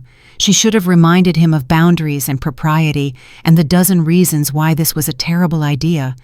Instead, she reached out and took his hand. "When you're ready," she said quietly. "Not before, but yes, when you're ready." Marcus exhaled, his whole body sagging with relief. They sat together in Catherine's room, holding hands, saying nothing. Outside, the wind picked up, rattling the windows, heralding a storm that was coming. But inside, for just this moment, everything was calm. The next morning brought chaos. Savannah woke at 6 to the sound of screaming. She threw on clothes and raced downstairs to find Tyler in the kitchen, standing over a shattered plate, his face contorted with rage. "What happened?" she demanded. "He found out," Caleb said quietly from the doorway. His face was pale. "About the video, about Mom's message. He went through Dad's phone while Dad was sleeping." Savannah's stomach dropped. "Tyler, she said she was going to get cake," Tyler screamed. "She said the surprise was going to be perfect, and then she died. She died getting a stupid birthday cake for a stupid party that never happened." He grabbed another plate from the counter and threw it against the wall. Glass exploded across the floor. "Tyler, stop!" Savannah moved toward him, but he grabbed a cup, then a bowl, hurling them one after another. "She died for a cake, and Dad wasn't even there. He was at work. He's always at work. And now he's watching her videos and crying like he actually cared." "He did care," Savannah said, firmly dodging a flying saucer. "He does care. Tyler, please stop throwing things and talk to me." "I don't want to talk," Tyler's voice cracked. "I want her back. I want everything to go back to the way it was. I want—" He ran out of things to throw. He stood in the middle of the destruction chest, heaving tears streaming down his face. Marcus appeared in the doorway, his face ashen. "Tyler," he said, "son, don't call me that." Tyler spun to face his father. "You don't get to call me that. You weren't there. You let her go. You let her die." The words hit Marcus like physical blows. He staggered backward. "I know," he whispered. "I know I wasn't there. I've been living with that every day for 6 months." "Good. You should live with it. You should feel it every second of every day like we do." "Tyler," Savannah stepped between them. "Look at me." "No, look at me." Something in her voice made him stop. He raised his eyes to hers, and she saw it then beneath the rage and the pain. Terror, pure primal terror. "You're scared," she said softly. "You're scared that loving people means losing them. You're scared that if you let yourself love your dad again, he'll leave too." Tyler's lower lip trembled. "Everyone leaves. I haven't left." "You will. Everyone does." Savannah knelt down, putting herself at his level. "Tyler, I'm going to tell you something, and I need you to really hear it. Your mother didn't choose to leave. She didn't want to go. She was coming home to your family, excited about a surprise, thinking about how much she loved all of you. The drunk driver who hit her, he made that choice. Not her. Never her." Tyler was crying now, the rage draining out of him, leaving only grief. "And your dad," Savannah continued, "he didn't choose for her to die. He was working because that's what fathers do. They provide. They build. They try to give their families good lives. He couldn't have known. None of us can know when our last moment with someone will be." "But the video," Tyler choked out. "She said she was proud of him. She said she loved him, and he never even saw it." "He saw it yesterday, and it broke him apart and put him back together at the same time." Savannah reached out and wiped the tears from Tyler's cheeks. "Do you know what your mother would want right now?" Tyler shook his head. "She would want you to forgive him. She would want you to let him be your father again. She would want your family to heal together, not apart." Tyler looked past Savannah to where Marcus stood frozen in the doorway. Father and son stared at each other across a chasm of grief and guilt and lost time. "Dad?" Tyler's voice was small, younger than his 8 years. Marcus crossed the kitchen in 3 strides and fell to his knees, pulling his son into his arms. "I'm sorry," Marcus sobbed. "I'm so sorry. I should have been there. I should have come home. I should have been a better father. I should have—" "Stop." Tyler's arms wrapped around his father's neck. "Just stop. I don't want you to be sorry anymore. I just want you to be here." "I'm here. I'm right here. I'm never leaving." They held each other in the middle of the destroyed kitchen, 2 broken pieces of the same shattered whole finally beginning to fit back together. Caleb emerged from the doorway, his usual mask of indifference cracked wide open. Noah followed, tears already streaming down his face. They joined the embrace without words, 4 people clinging to each other like survivors of a shipwreck, learning how to breathe again. Savannah stepped back, giving them space. Her own eyes were wet, her heart full to bursting. This was what healing looked like. Not clean, not pretty, not linear, just humans choosing each other over and over again despite the pain, despite the fear, despite every reason to give up. Later, after the kitchen was cleaned and the boys were settled, Marcus found Savannah on the back porch. "How did you know?" he asked, sitting down beside her. "How did you know what to say to him?" "Because I've been where he is. Angry at everyone, angry at God, angry at the person who left even though they didn't choose to go." Savannah stared out at the darkening sky. It takes time to realize that anger is just grief, wearing a mask. Once you see through the mask, the anger loses its power. "He's talking to me again. Really talking, not just throwing things and screaming. That's progress. It's more than progress. It's a miracle." Marcus paused. "You're the miracle, Savannah. I don't know what we did to deserve you, but I'm grateful. Every single day I'm grateful." Savannah turned to look at him. In the fading light, his face was softer, younger, more alive than she'd ever seen it. "You didn't need to deserve me," she said. "You just needed to let me in." Marcus reached for her hand. She let him take it. "I'm going to play the songs for them tomorrow," he said. "Catherine's songs, all 3 of them, together as a family." "That's a beautiful idea. Will you be there?" Savannah hesitated. "That feels like a family moment. Private." "You are family." Marcus's grip tightened on her hand. "I don't know how it happened or when it happened, but somewhere along the way, you became part of us. The boys feel it. I feel it. Please don't pull away now." Savannah looked at him for a long moment. Then she nodded. "Okay, I'll be there."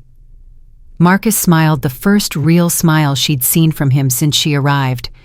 "Thank you," he whispered. "For what?" "For everything. For staying. For fighting. For giving us back our hope." Savannah smiled back, her heart full of something she didn't dare name. "That's what family does," she said. "We stay." The next evening at 7 o'clock, the Thornton family gathered in the living room. Marcus held the cracked tablet in trembling hands. The boys sat on the couch, their faces a mixture of anticipation and fear. Savannah stood slightly apart, close enough to support but far enough to respect the intimacy of the moment. "Before I play these," Marcus said, his voice unsteady, "I need you all to know something. Your mother made these recordings as gifts for you. I didn't know they existed until Savannah found them yesterday, but I should have looked. I should have gone through her things instead of locking them away. I'm sorry it took so long for you to hear them." Tyler nodded slowly. Caleb's jaw was tight. Noah was already crying. "Are you ready?" Marcus asked. 3 heads nodded. He pressed play. Catherine's voice filled the room. "Little knight, so brave and true, standing guard the whole night through." Tyler broke first. A sob tore from his throat, raw and animal. But he didn't run. He stayed. He listened. "Watching over those you love, guided by the stars above." Caleb's mask finally shattered completely. Tears streamed down his face as his mother's voice wrapped around him like an embrace. when the darkness seems too deep, when the world is fast asleep. Noah crawled into Marcus's lap, burying his face in his father's chest. Remember this, my brave night boy. You are my pride, my heart, my joy. The song ended. The room was silent except for the sound of crying. Then Caleb's song began, then Noah's. 3 lullabies, 3 gifts from beyond, 3 messages from a mother who would never stop loving her sons. When the last note faded, no one moved. No one spoke. They just sat together in the sacred silence, feeling Catherine's presence all around them. Finally, Tyler looked up at his father. "Can we listen again?" he whispered. Marcus's face crumpled with emotion. "As many times as you want, son. As many times as you need." He pressed play. Catherine's voice returned. And in the Thornton living room, surrounded by music and memory and love, a family that had been shattered began at last to rebuild. Savannah watched them from her corner, tears sliding down her cheeks. This was why she stayed. This moment, this healing, this proof that love could survive even the deepest grief. She had come to this house as a stranger. Now she was something else entirely. She was home. 7 weeks had passed since Savannah walked into the Thornton mansion, and the house had transformed in ways no one could have predicted.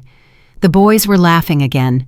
Not forced polite laughter, but real belly laughs that echoed through the hallways and startled Margaret every time she heard them. They were fighting again, 2 normal sibling fights about video games and whose turn it was to pick the movie, not the explosive grief-fueled battles that had sent 9 nannies running. Marcus had moved back into the master bedroom. It had taken 3 more attempts after that first night with Savannah, but he had done it. He slept in the bed he had shared with Catherine, surrounded by her things, and somehow impossibly he was sleeping better than he had in months. The family listened to Catherine's songs every Sunday night. It had become a ritual, a sacred tradition that none of them would miss for anything. They would gather in the living room, Marcus would press play, and for 15 minutes Catherine was with them again. But not everything was perfect. Nothing in grief ever was. Savannah was in the kitchen making breakfast when her phone rang. She glanced at the screen and felt her stomach clench. Aunt Dorothy. The woman who had raised her after her mother gave her up. The woman who had been more parent to her than anyone else in her life. "Aunt Dorothy," Savannah answered, trying to keep her voice light. "It's early. Everything okay?" The pause on the other end told her everything. "Savannah, baby." Dorothy's voice was strained, the words coming slowly. "It's your mama." Savannah's hand tightened on the phone. "What about her?" "She's sick, honey. Real sick.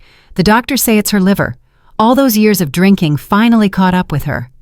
Another pause. "They're saying she doesn't have much time." The kitchen spun around Savannah. She grabbed the counter to steady herself. "How much time?" "Weeks. Maybe a month if she's lucky." Dorothy's voice cracked. "She's been asking for you, Savannah. Every day she asks if you're coming. I know she gave you up. I know she hurt you, but she's still your mama, and she's dying." Savannah couldn't speak. Her throat had closed completely. "I wouldn't ask if it wasn't important," Dorothy continued. "But baby, if you don't come now, you might not get another chance. And I don't want you living with that regret." Savannah finally found her voice. "I'll come. I need to figure some things out here, but I'll come. Thank you, baby. Thank you." The line went dead.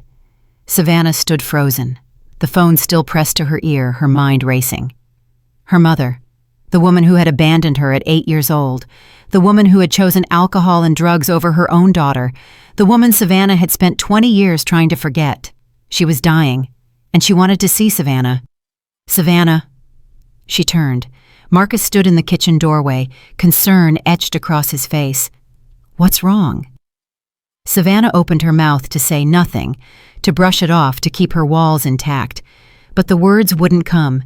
Instead, to her horror, she burst into tears. Marcus crossed the kitchen in 3 strides and pulled her into his arms. "What happened?" he asked. "Who was on the phone?" "My aunt," Savannah choked out. "My mother is dying. Liver failure. She's asking for me." Marcus held her tighter. "Your mother, I thought you said she gave you up when you were a child." "She did. when I was 8. After my father died, she couldn't cope. She started drinking, then drugs.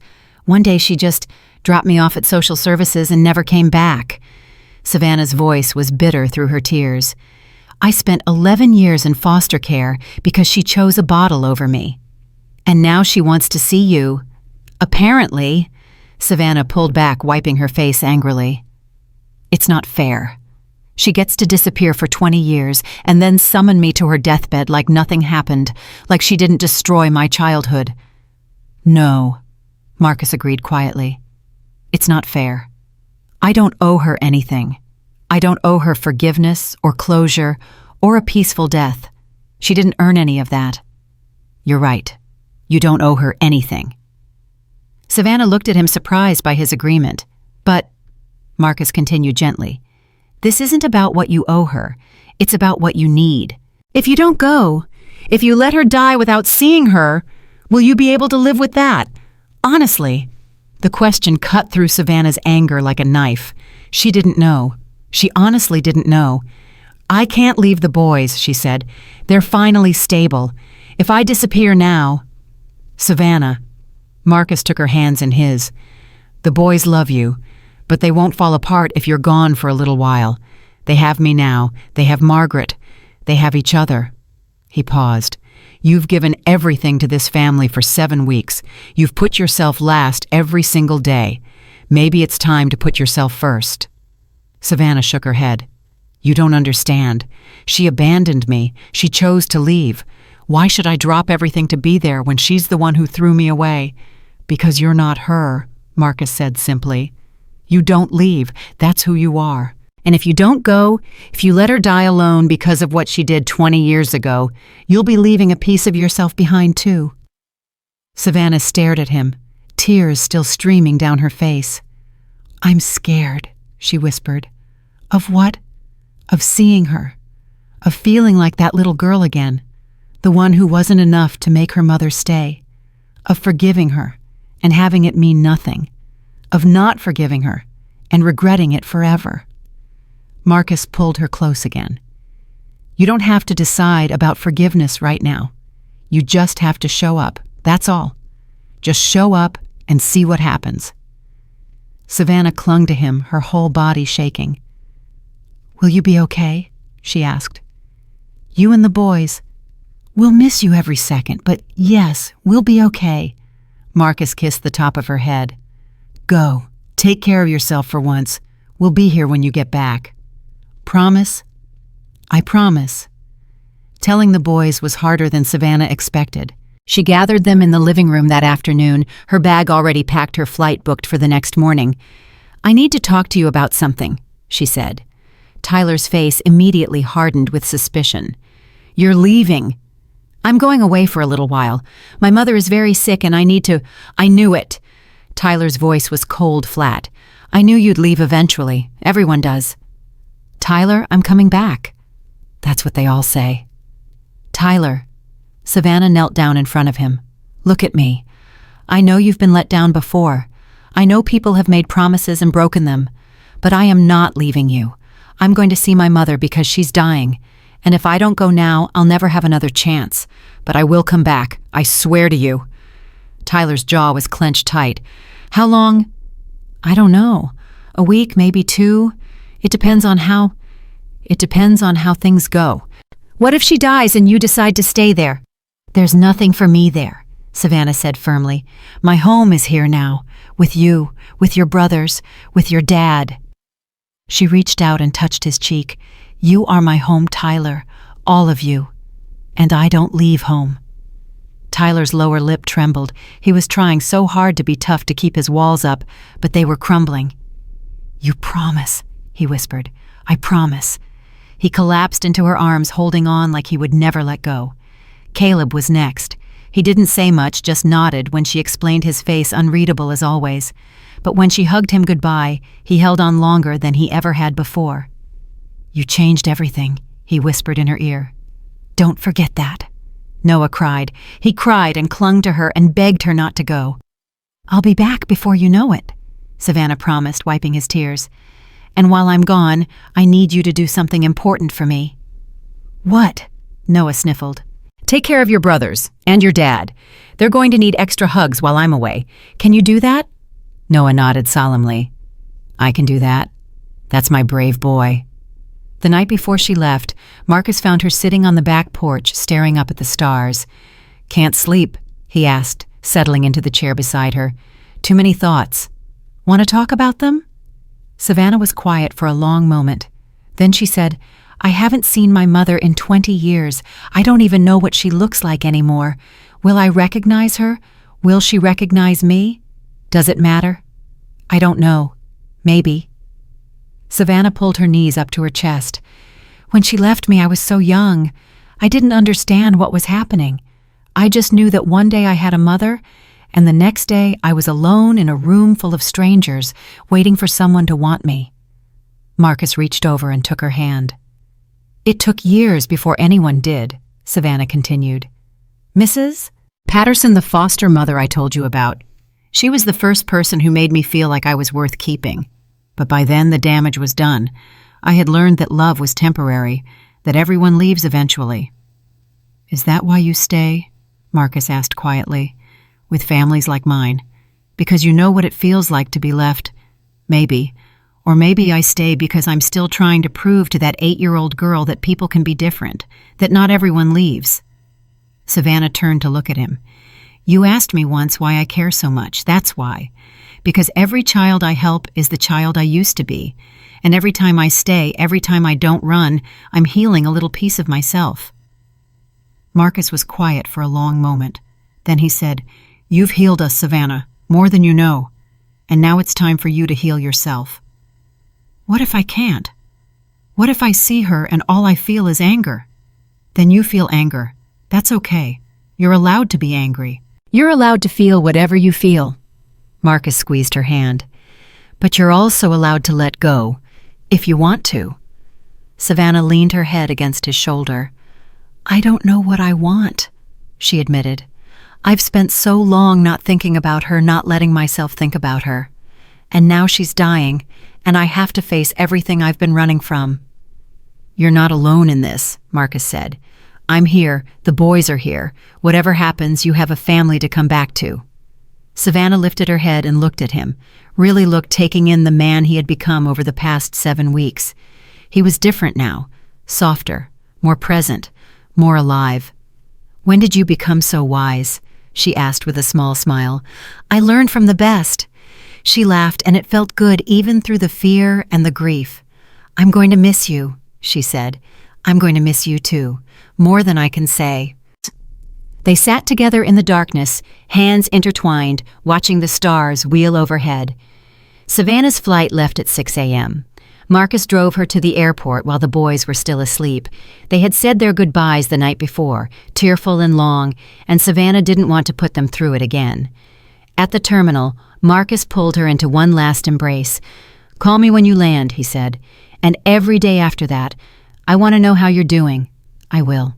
"And Savannah," he pulled back to look at her, "whatever happens with your mother, whatever you decide about forgiveness or closure or anything else, I need you to know something." "What?"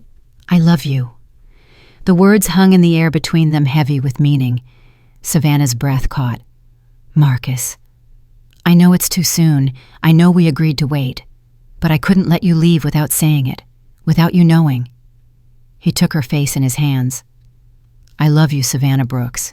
And when you come back when you're ready, I want to figure out what that means. Together." Savannah's eyes filled with tears. "I love you too," she whispered. "I think I have for a while." Marcus kissed her, then gentle and sweet and full of promise. When they finally pulled apart, both of them were crying. "Go," he said. "Go take care of yourself. I'll be here." Savannah grabbed her bag and walked toward the security line. She looked back, once saw Marcus still standing there watching her, and felt her heart crack open. She was leaving, but this time, for the first time in her life, she knew she was coming back. The flight to Memphis was 5 hours. Savannah spent every minute thinking about her mother. Linda Brooks. That was her name, though. Savannah rarely thought of her by it. She was always my mother, or the woman who left, or simply her. Never a real person with a real name. just a shadow, a wound, a question that had never been answered. Aunt Dorothy met her at the airport. She was older now, grayer, but her eyes were the same warm brown that Savannah remembered from childhood. "Thank you for coming," Dorothy said, pulling her into a hug. "I know it wasn't easy." "How is she?" Dorothy's face tightened. "Not good, baby. The jaundice is bad. She's in and out of consciousness most days. But when she's awake, she asks for you." They drove to the hospice in near silence. Savannah watched the Memphis streets roll by, remembering the childhood she had tried so hard to forget. At the hospice, Dorothy led her down a long hallway to a room at the end. "I'll give you some privacy," Dorothy said. "Take as long as you need." Savannah stood outside the door for a full minute, gathering her courage. Then she pushed it open and stepped inside. Linda Brooks lay in the hospital bed, small and frail, her skin yellowed by jaundice, her hair gray and thin. She looked nothing like the woman Savannah remembered. That woman had been vibrant, beautiful, full of life before the drinking and the drugs took it all away. This woman was a ghost. Linda's eyes fluttered open. She squinted at Savannah, confused at first, then recognition dawned. "Savannah." Her voice was a rasp, barely audible. "Is that really you?" "It's me, Mama." The word slipped out before Savannah could stop it. She hadn't called Linda Mama in 20 years.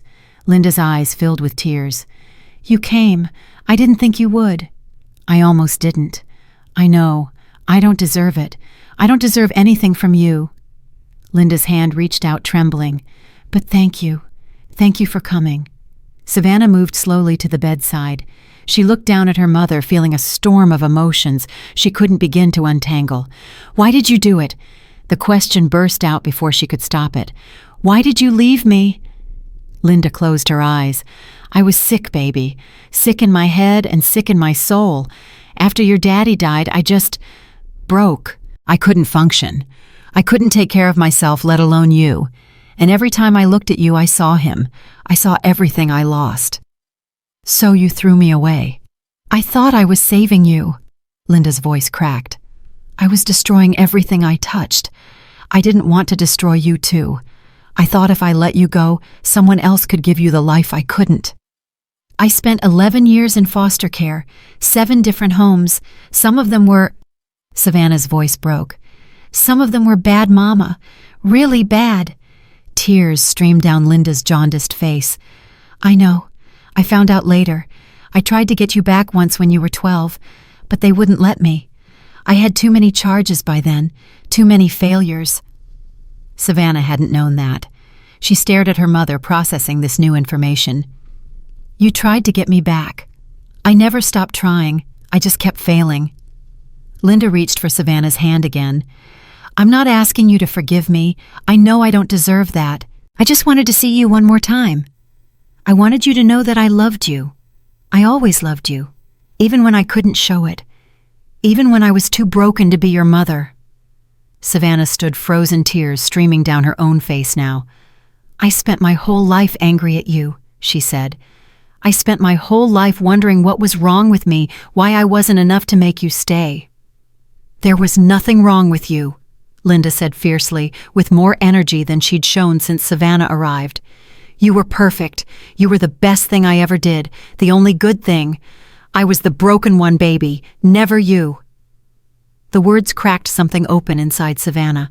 20 years of pain, of abandonment, of wondering why she wasn't lovable enough, all of it came flooding out.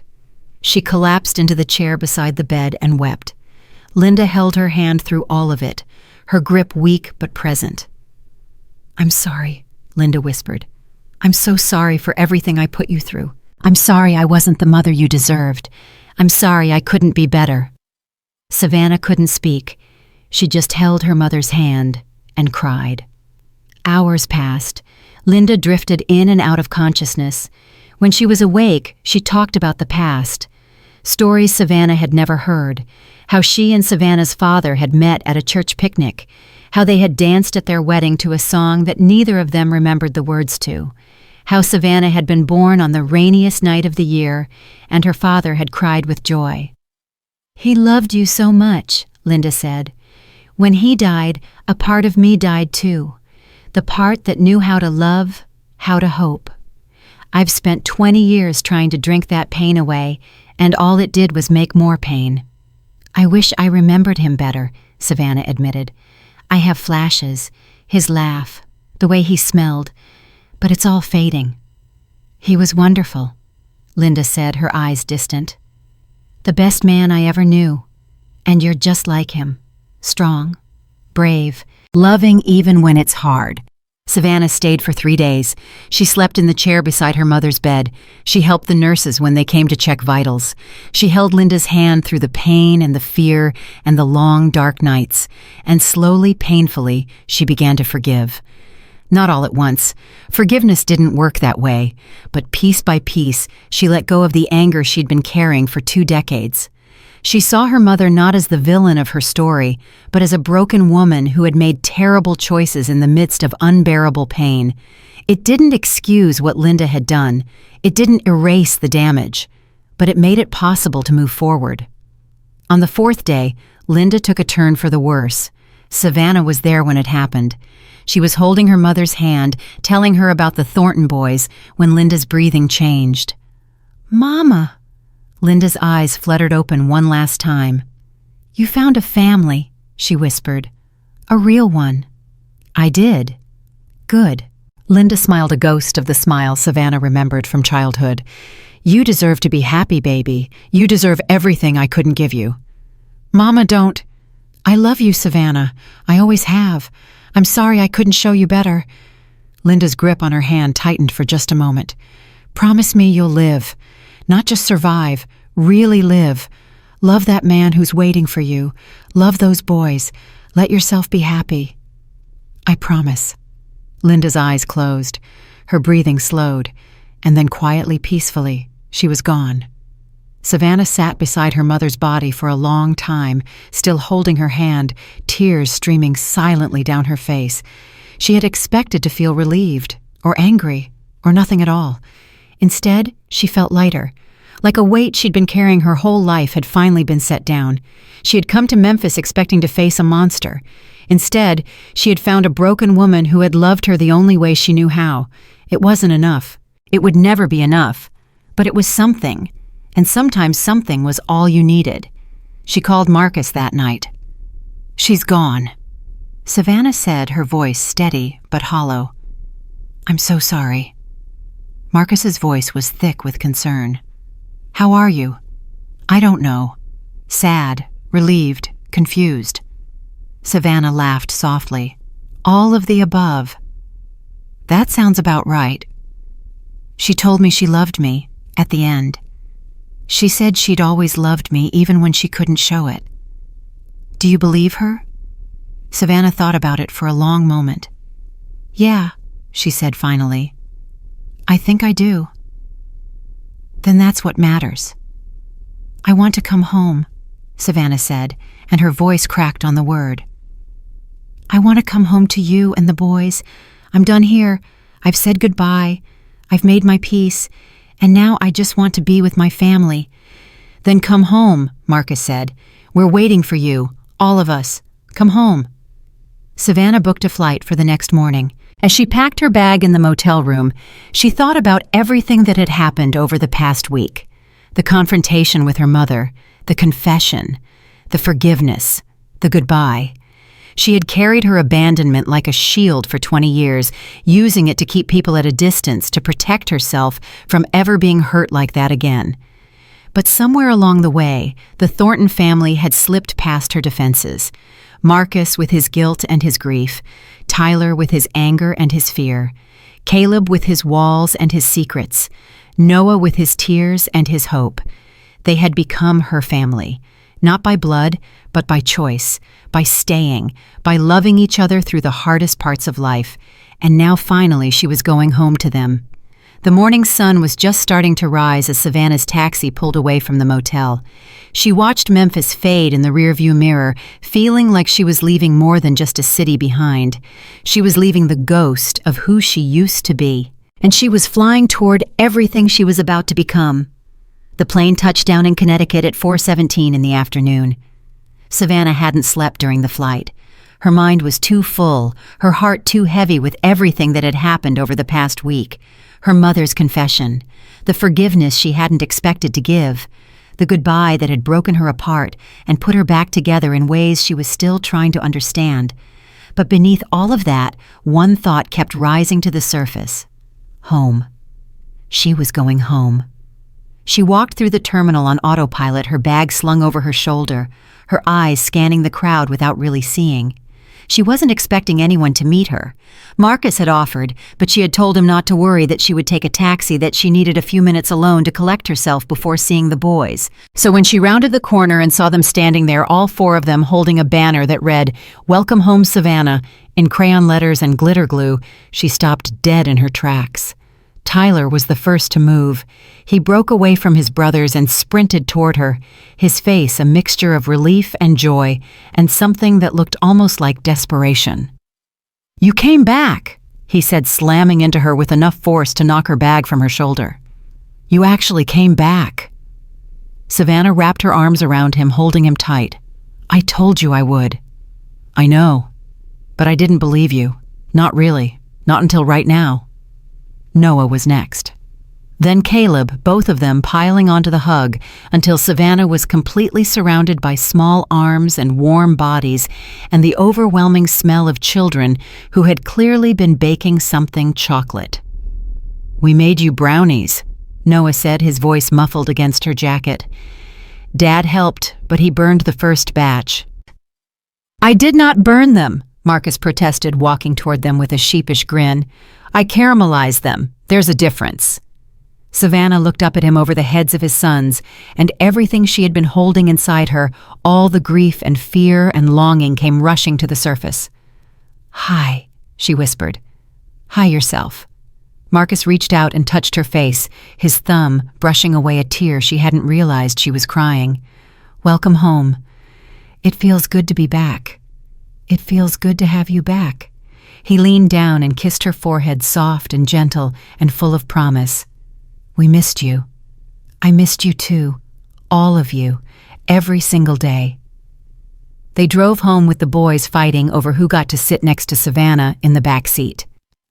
Tyler won, though Savannah suspected Caleb had let him. Noah ended up in her lap, which was technically illegal, but felt absolutely right. The house looked the same as she remembered, but it felt different, warmer somehow, more alive. "We cleaned everything," Caleb said as they walked through the front door. "Dad made us. He said you'd be tired and deserved to come home to a clean house." "It took us 2 whole days," Tyler added. "The bathrooms were disgusting." "Whose fault is that?" Marcus asked dryly. "Not mine," all 3 boys said in unison. Savannah laughed, and the sound surprised her. She hadn't laughed in days. It felt strange and wonderful and exactly like coming home. That night, after dinner and brownies and a movie that no one really watched because they were all too busy talking, Savannah tucked each of the boys into bed. Tyler went first. He was trying to act casual, like he didn't need her there, but when she bent down to kiss his forehead, he grabbed her hand. "Don't leave again," he said quietly. "Okay. I won't. Promise. I promise. But Tyler, I need you to understand something. Sometimes people have to leave for a little while. It doesn't mean they don't love you. It doesn't mean they're not coming back. My leaving had nothing to do with you or your brothers. I had to say goodbye to my mother. That was important." Tyler was quiet for a moment. Then he said, "Did you forgive her? The mother who left you?" Savannah considered the question carefully. "I'm working on it. Forgiveness isn't something that happens all at once. It's something you choose every day, over and over again, until one day you realize you've been holding on to something that isn't there anymore. Is that what I'm supposed to do? Forgive everyone who hurt me? No. Forgiveness is a gift you give yourself, not something you owe to the people who hurt you. You forgive when you're ready, if you're ready, and if you're never ready, that's okay too." Tyler nodded slowly, processing her words. "I'm glad you're back," he said finally. "Me too, sweetheart. Me too." Caleb was next. He didn't say much, but when Savannah sat on the edge of his bed, he reached into his nightstand and pulled out a piece of paper. I made this while you were gone, he said, handing it to her. It was a drawing. 4 stick figures standing in front of a house. 3 small ones, 1 tall one, and beside them a 5th figure with curly hair and a yellow dress holding hands with the tallest figure. At the bottom, in careful letters, Caleb had written, "Our family." Savannah's eyes filled with tears. "Caleb, this is beautiful." "Dad said families are the people who stay. You stayed. Even when you had to go away, you came back. That means you're family now. Is that okay with you?" Caleb nodded. "It's more than okay. It's what I wanted." Savannah hugged him tight, feeling his arms wrap around her in return. The boy who had been so guarded, so careful with his emotions, was finally letting her in. "I love you, Caleb," she whispered. "I love you too," he whispered back. Noah was already crying when she got to his room. "I thought you weren't coming back," he said, his voice hiccuping with sobs. "I tried to be brave like you said, but I was so scared."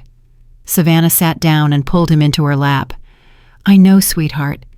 Being scared is hard, but you know what? You were brave anyway. You took care of your brothers.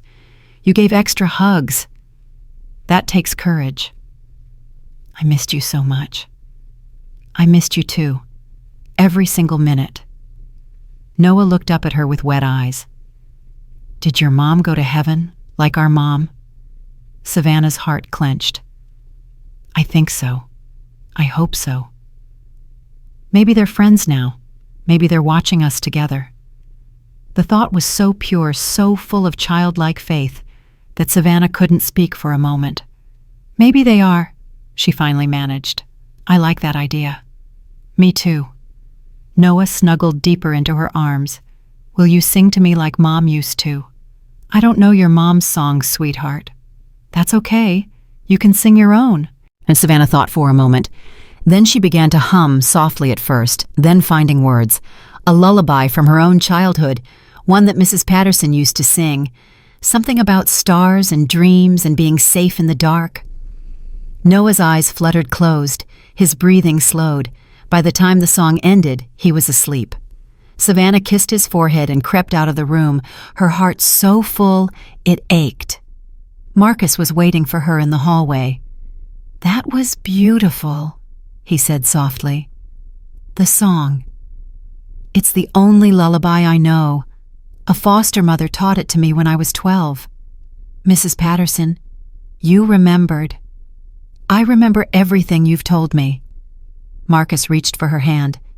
"Will you come with me? There's something I want to show you." He led her through the house, past the kitchen and the living room, up the stairs to the 2nd floor.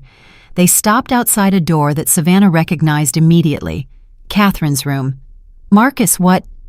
"Just come inside, please." He opened the door and Savannah gasped. The room had been transformed.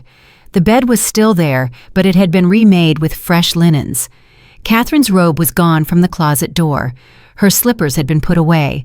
The book on the nightstand had been closed, a photograph tucked inside as a new bookmark. But that wasn't what made Savannah's breath catch. It was the wall. The wall that had been bare and empty was now covered with photographs. Catherine with the boys, Catherine with Marcus, the whole family together laughing and living and loving, and in the center of it all a new frame. A photograph of Savannah with the triplets taken just a few weeks ago, all 4 of them covered in flour from a baking disaster, grinning at the camera. "I talked to the boys," Marcus said quietly, "about this room, about what it meant. They helped me decide what to keep and what to put away. We spent 3 days going through everything, crying, laughing, remembering." "Marcus, it's not forgetting," he continued. "It's not erasing her. It's making room for new memories, for the life we have now." He turned to face her. "For you." Savannah couldn't speak. Her throat had closed completely. "I know it's a lot," Marcus said. "I know we said we'd wait until you were ready, but I'm ready, Savannah. I've been ready for weeks. I love you. The boys love you. And I want you to be part of our family, not as a housekeeper, not as a nanny, as my partner, as their mother. Marcus, I'm not asking you to replace Catherine. No one could ever do that. But you've already made a place for yourself in our hearts.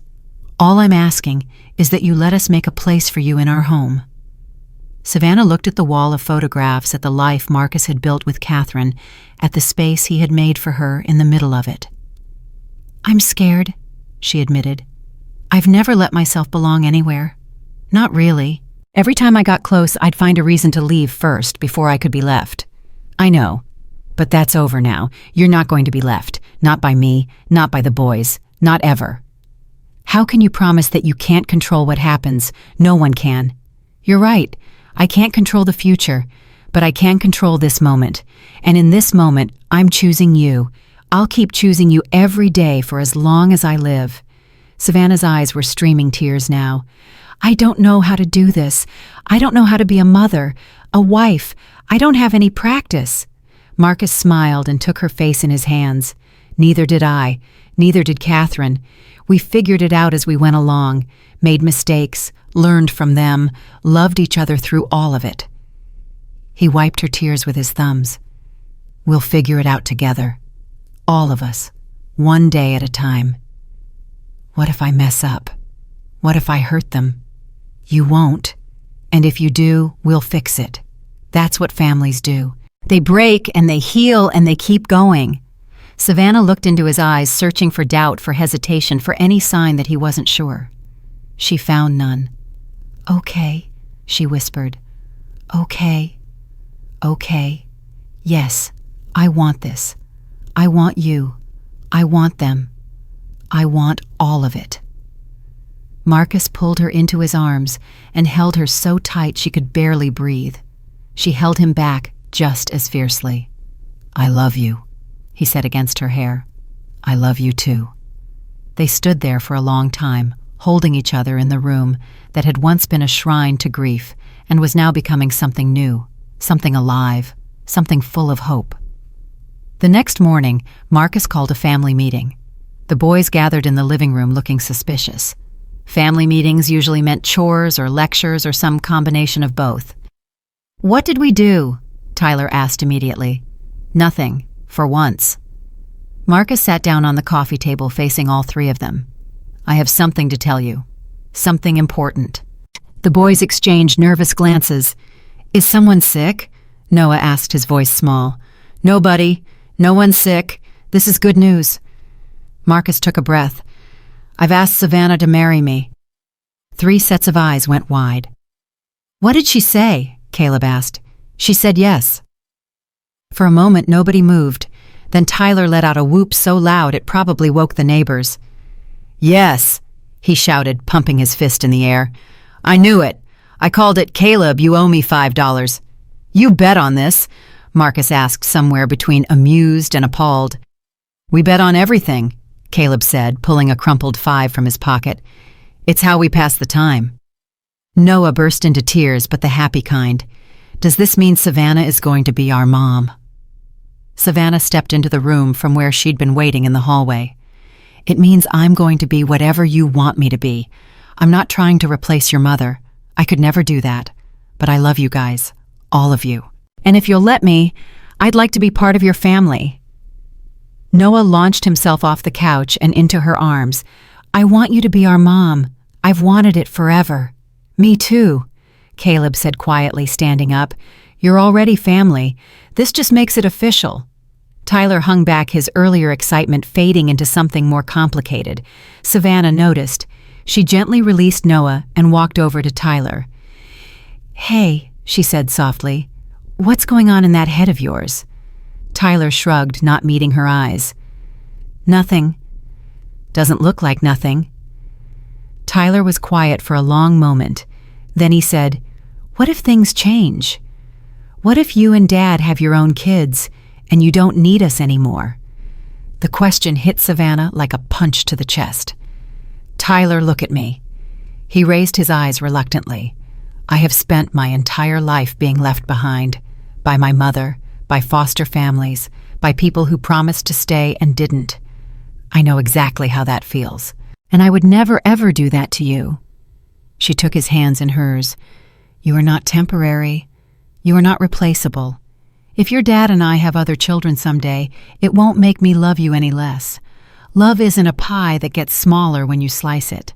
Love grows. The more you give, the more there is. Tyler's lip trembled. Promise. I promise, on my father's grave, on everything I hold sacred, you will never be left behind. Not by me. Not ever. Tyler collapsed into her arms, holding on like his life depended on it. I love you, he whispered. I love you too, sweetheart. So much. The Thornton family stood in the living room, arms wrapped around each other, crying and laughing and holding on tight.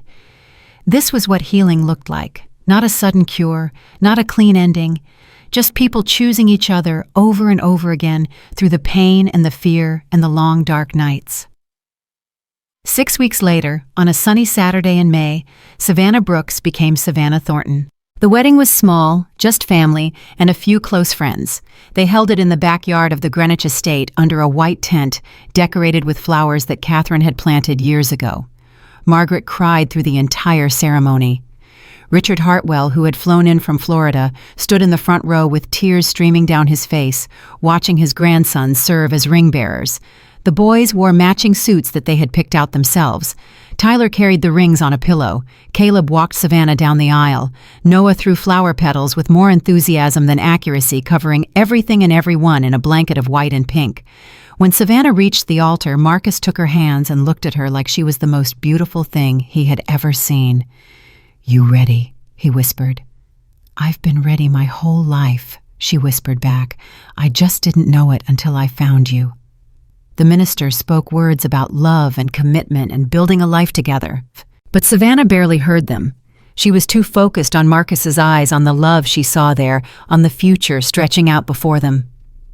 When it was time for the vows, Marcus went first. "Savannah," he said, his voice thick with emotion, 9 months ago I was a man who had given up on myself, on my children, on the possibility of ever being happy again.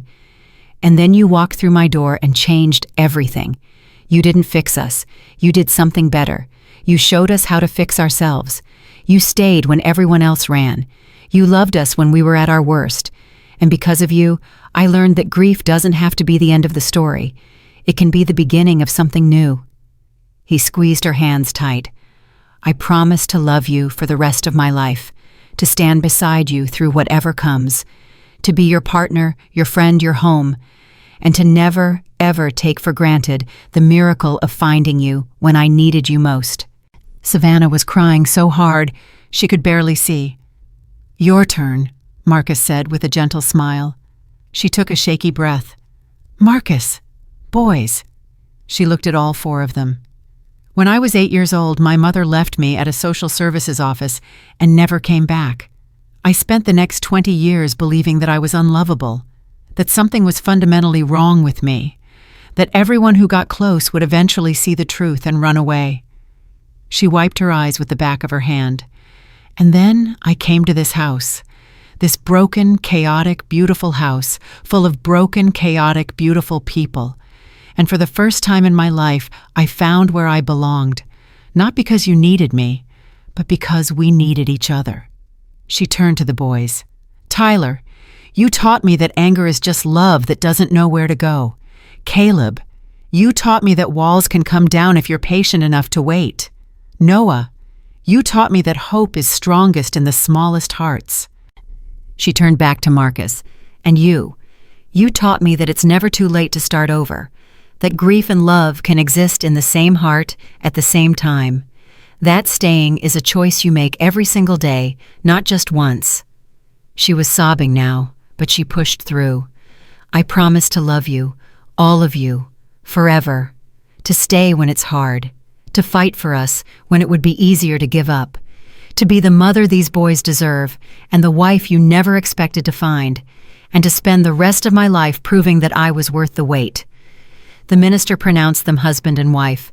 Marcus kissed her while the boys cheered, and Margaret sobbed and flower petals continued to rain down from Noah's relentless throwing. The reception was full of laughter and tears and more happiness than the Thornton estate had seen in over a year. At one point, Savannah found herself standing alone by the tent, watching her new family dance. Tyler was teaching Noah a complicated move he'd seen on TikTok. Caleb was showing Richard some kind of card trick. Marcus was spinning Margaret around the dance floor while she laughed and swatted at him. A hand touched her shoulder. She turned to find Margaret standing beside her. "Mrs. Thornton would be so proud," Margaret said quietly. "Both of them," Savannah smiled. "Thank you, Margaret, for everything. I've been praying for this family every night for 9 months, praying that someone would come who could help them heal. God answered my prayers. He sent you." Savannah didn't know what to say to that, so she just hugged the older woman tight. Later that night, after the guests had gone and the boys had been put to bed, Marcus and Savannah stood together on the back porch looking up at the stars. "So," Marcus said, "this is it. We're married." "We are." "Scared? Terrified?" Savannah laughed.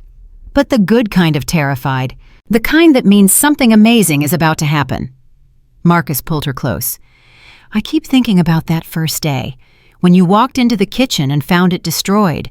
9 nannies had run from those boys, but you just sat down in a dirty chair and said, 'Clean it up.' I didn't know what else to do. I'd never met anyone I couldn't outlast. And now you're their mother." "Now I'm their mother." Savannah shook her head in wonder. "Life is strange, isn't it, the way things work out?" "The best kind of strange." They stood in comfortable silence, watching the stars wheel overhead. "Do you think Catherine would approve?" Savannah asked quietly. "Of us? Of me being here?" Marcus was quiet for a moment. Then he said, "I think Catherine would love you. I think she'd thank you for putting us back together. And I think wherever she is, she's at peace knowing her boys are okay." Savannah felt tears prick her eyes again. "I hope so." "I know so." He turned her to face him, his hands on her shoulders. "Savannah Thornton, my wife, mother of my children, the woman who saved my family. That's a lot of titles. You've earned every single one." He kissed her softly. "Are you happy?" Savannah thought about the question, really thought about it. 6 months ago, she had been alone, carrying her abandonment like armor, afraid to let anyone close, convinced that she was destined to spend her life taking care of other people's families because she would never have one of her own. Now, she had everything she had never dared to hope for: a husband who loved her, children who needed her, a home that felt like home for the first time in her entire life. "Yes," she said, and the word felt like a prayer. "I'm happy, genuinely, deeply, ridiculously happy." Marcus smiled, that real smile that she had fought so hard to bring back. "Good," he said, "because this is just the beginning." They went inside together, hand in hand, walking through the house that had been transformed by love and grief and healing and hope. In his room, Tyler slept peacefully, no longer haunted by anger and fear. In his room, Caleb slept with a small smile on his face, his walls finally down for good. In his room, Noah slept clutching the drawing he had made, the one that showed their whole family together, a mother with angel wings watching over them from the sky. And in the master bedroom, Marcus and Savannah lay together in the dark, holding hands, listening to the quiet sounds of a house, finally at peace. "Marcus," Savannah whispered. "Yeah. Thank you for not giving up, for letting me in, for giving me a family. Thank you for staying, for being exactly what we needed when we needed it most." They fell asleep like that, tangled together, hearts full, souls at rest. Outside, the Connecticut night wrapped itself around the Thornton estate like a blessing. The same stars that had witnessed so much grief now witnessed something new, something whole, something that had been built from broken pieces and held together by love. A millionaire had fired 9 nannies in a month. His triplets had been wild with grief, his home a battlefield, his heart a tomb. Then a woman had walked through the door, looked at the chaos, and said 2 words that changed everything: "Clean it up." And they had. together. One mess at a time, one day at a time, one choice at a time. The Thornton family had been shattered by tragedy. They had been healed by love. Not perfect love, not easy love, but real love, the kind that stays when everything else runs away, the kind that fights when giving up would be easier, the kind that builds something beautiful from the rubble of something lost. Savannah had arrived as a stranger. She was leaving this day as a wife, a mother, a cornerstone of a family that had been rebuilt from the ground up. And somewhere in whatever place souls go when they leave this world, two mothers watched over the family they had both loved, Catherine, who had given it life, and Linda, who had finally found peace. The story that had begun with destruction ended with creation. The house that had been filled with grief was now filled with laughter. The hearts that had been broken were now whole. And the woman who had never belonged anywhere finally understood the truth she had been searching for her entire life. Home wasn't a place. It was people. It was choosing each other over and over again through every storm and every sunrise. Home was staying. And Savannah Thornton was finally, completely, irrevocably home.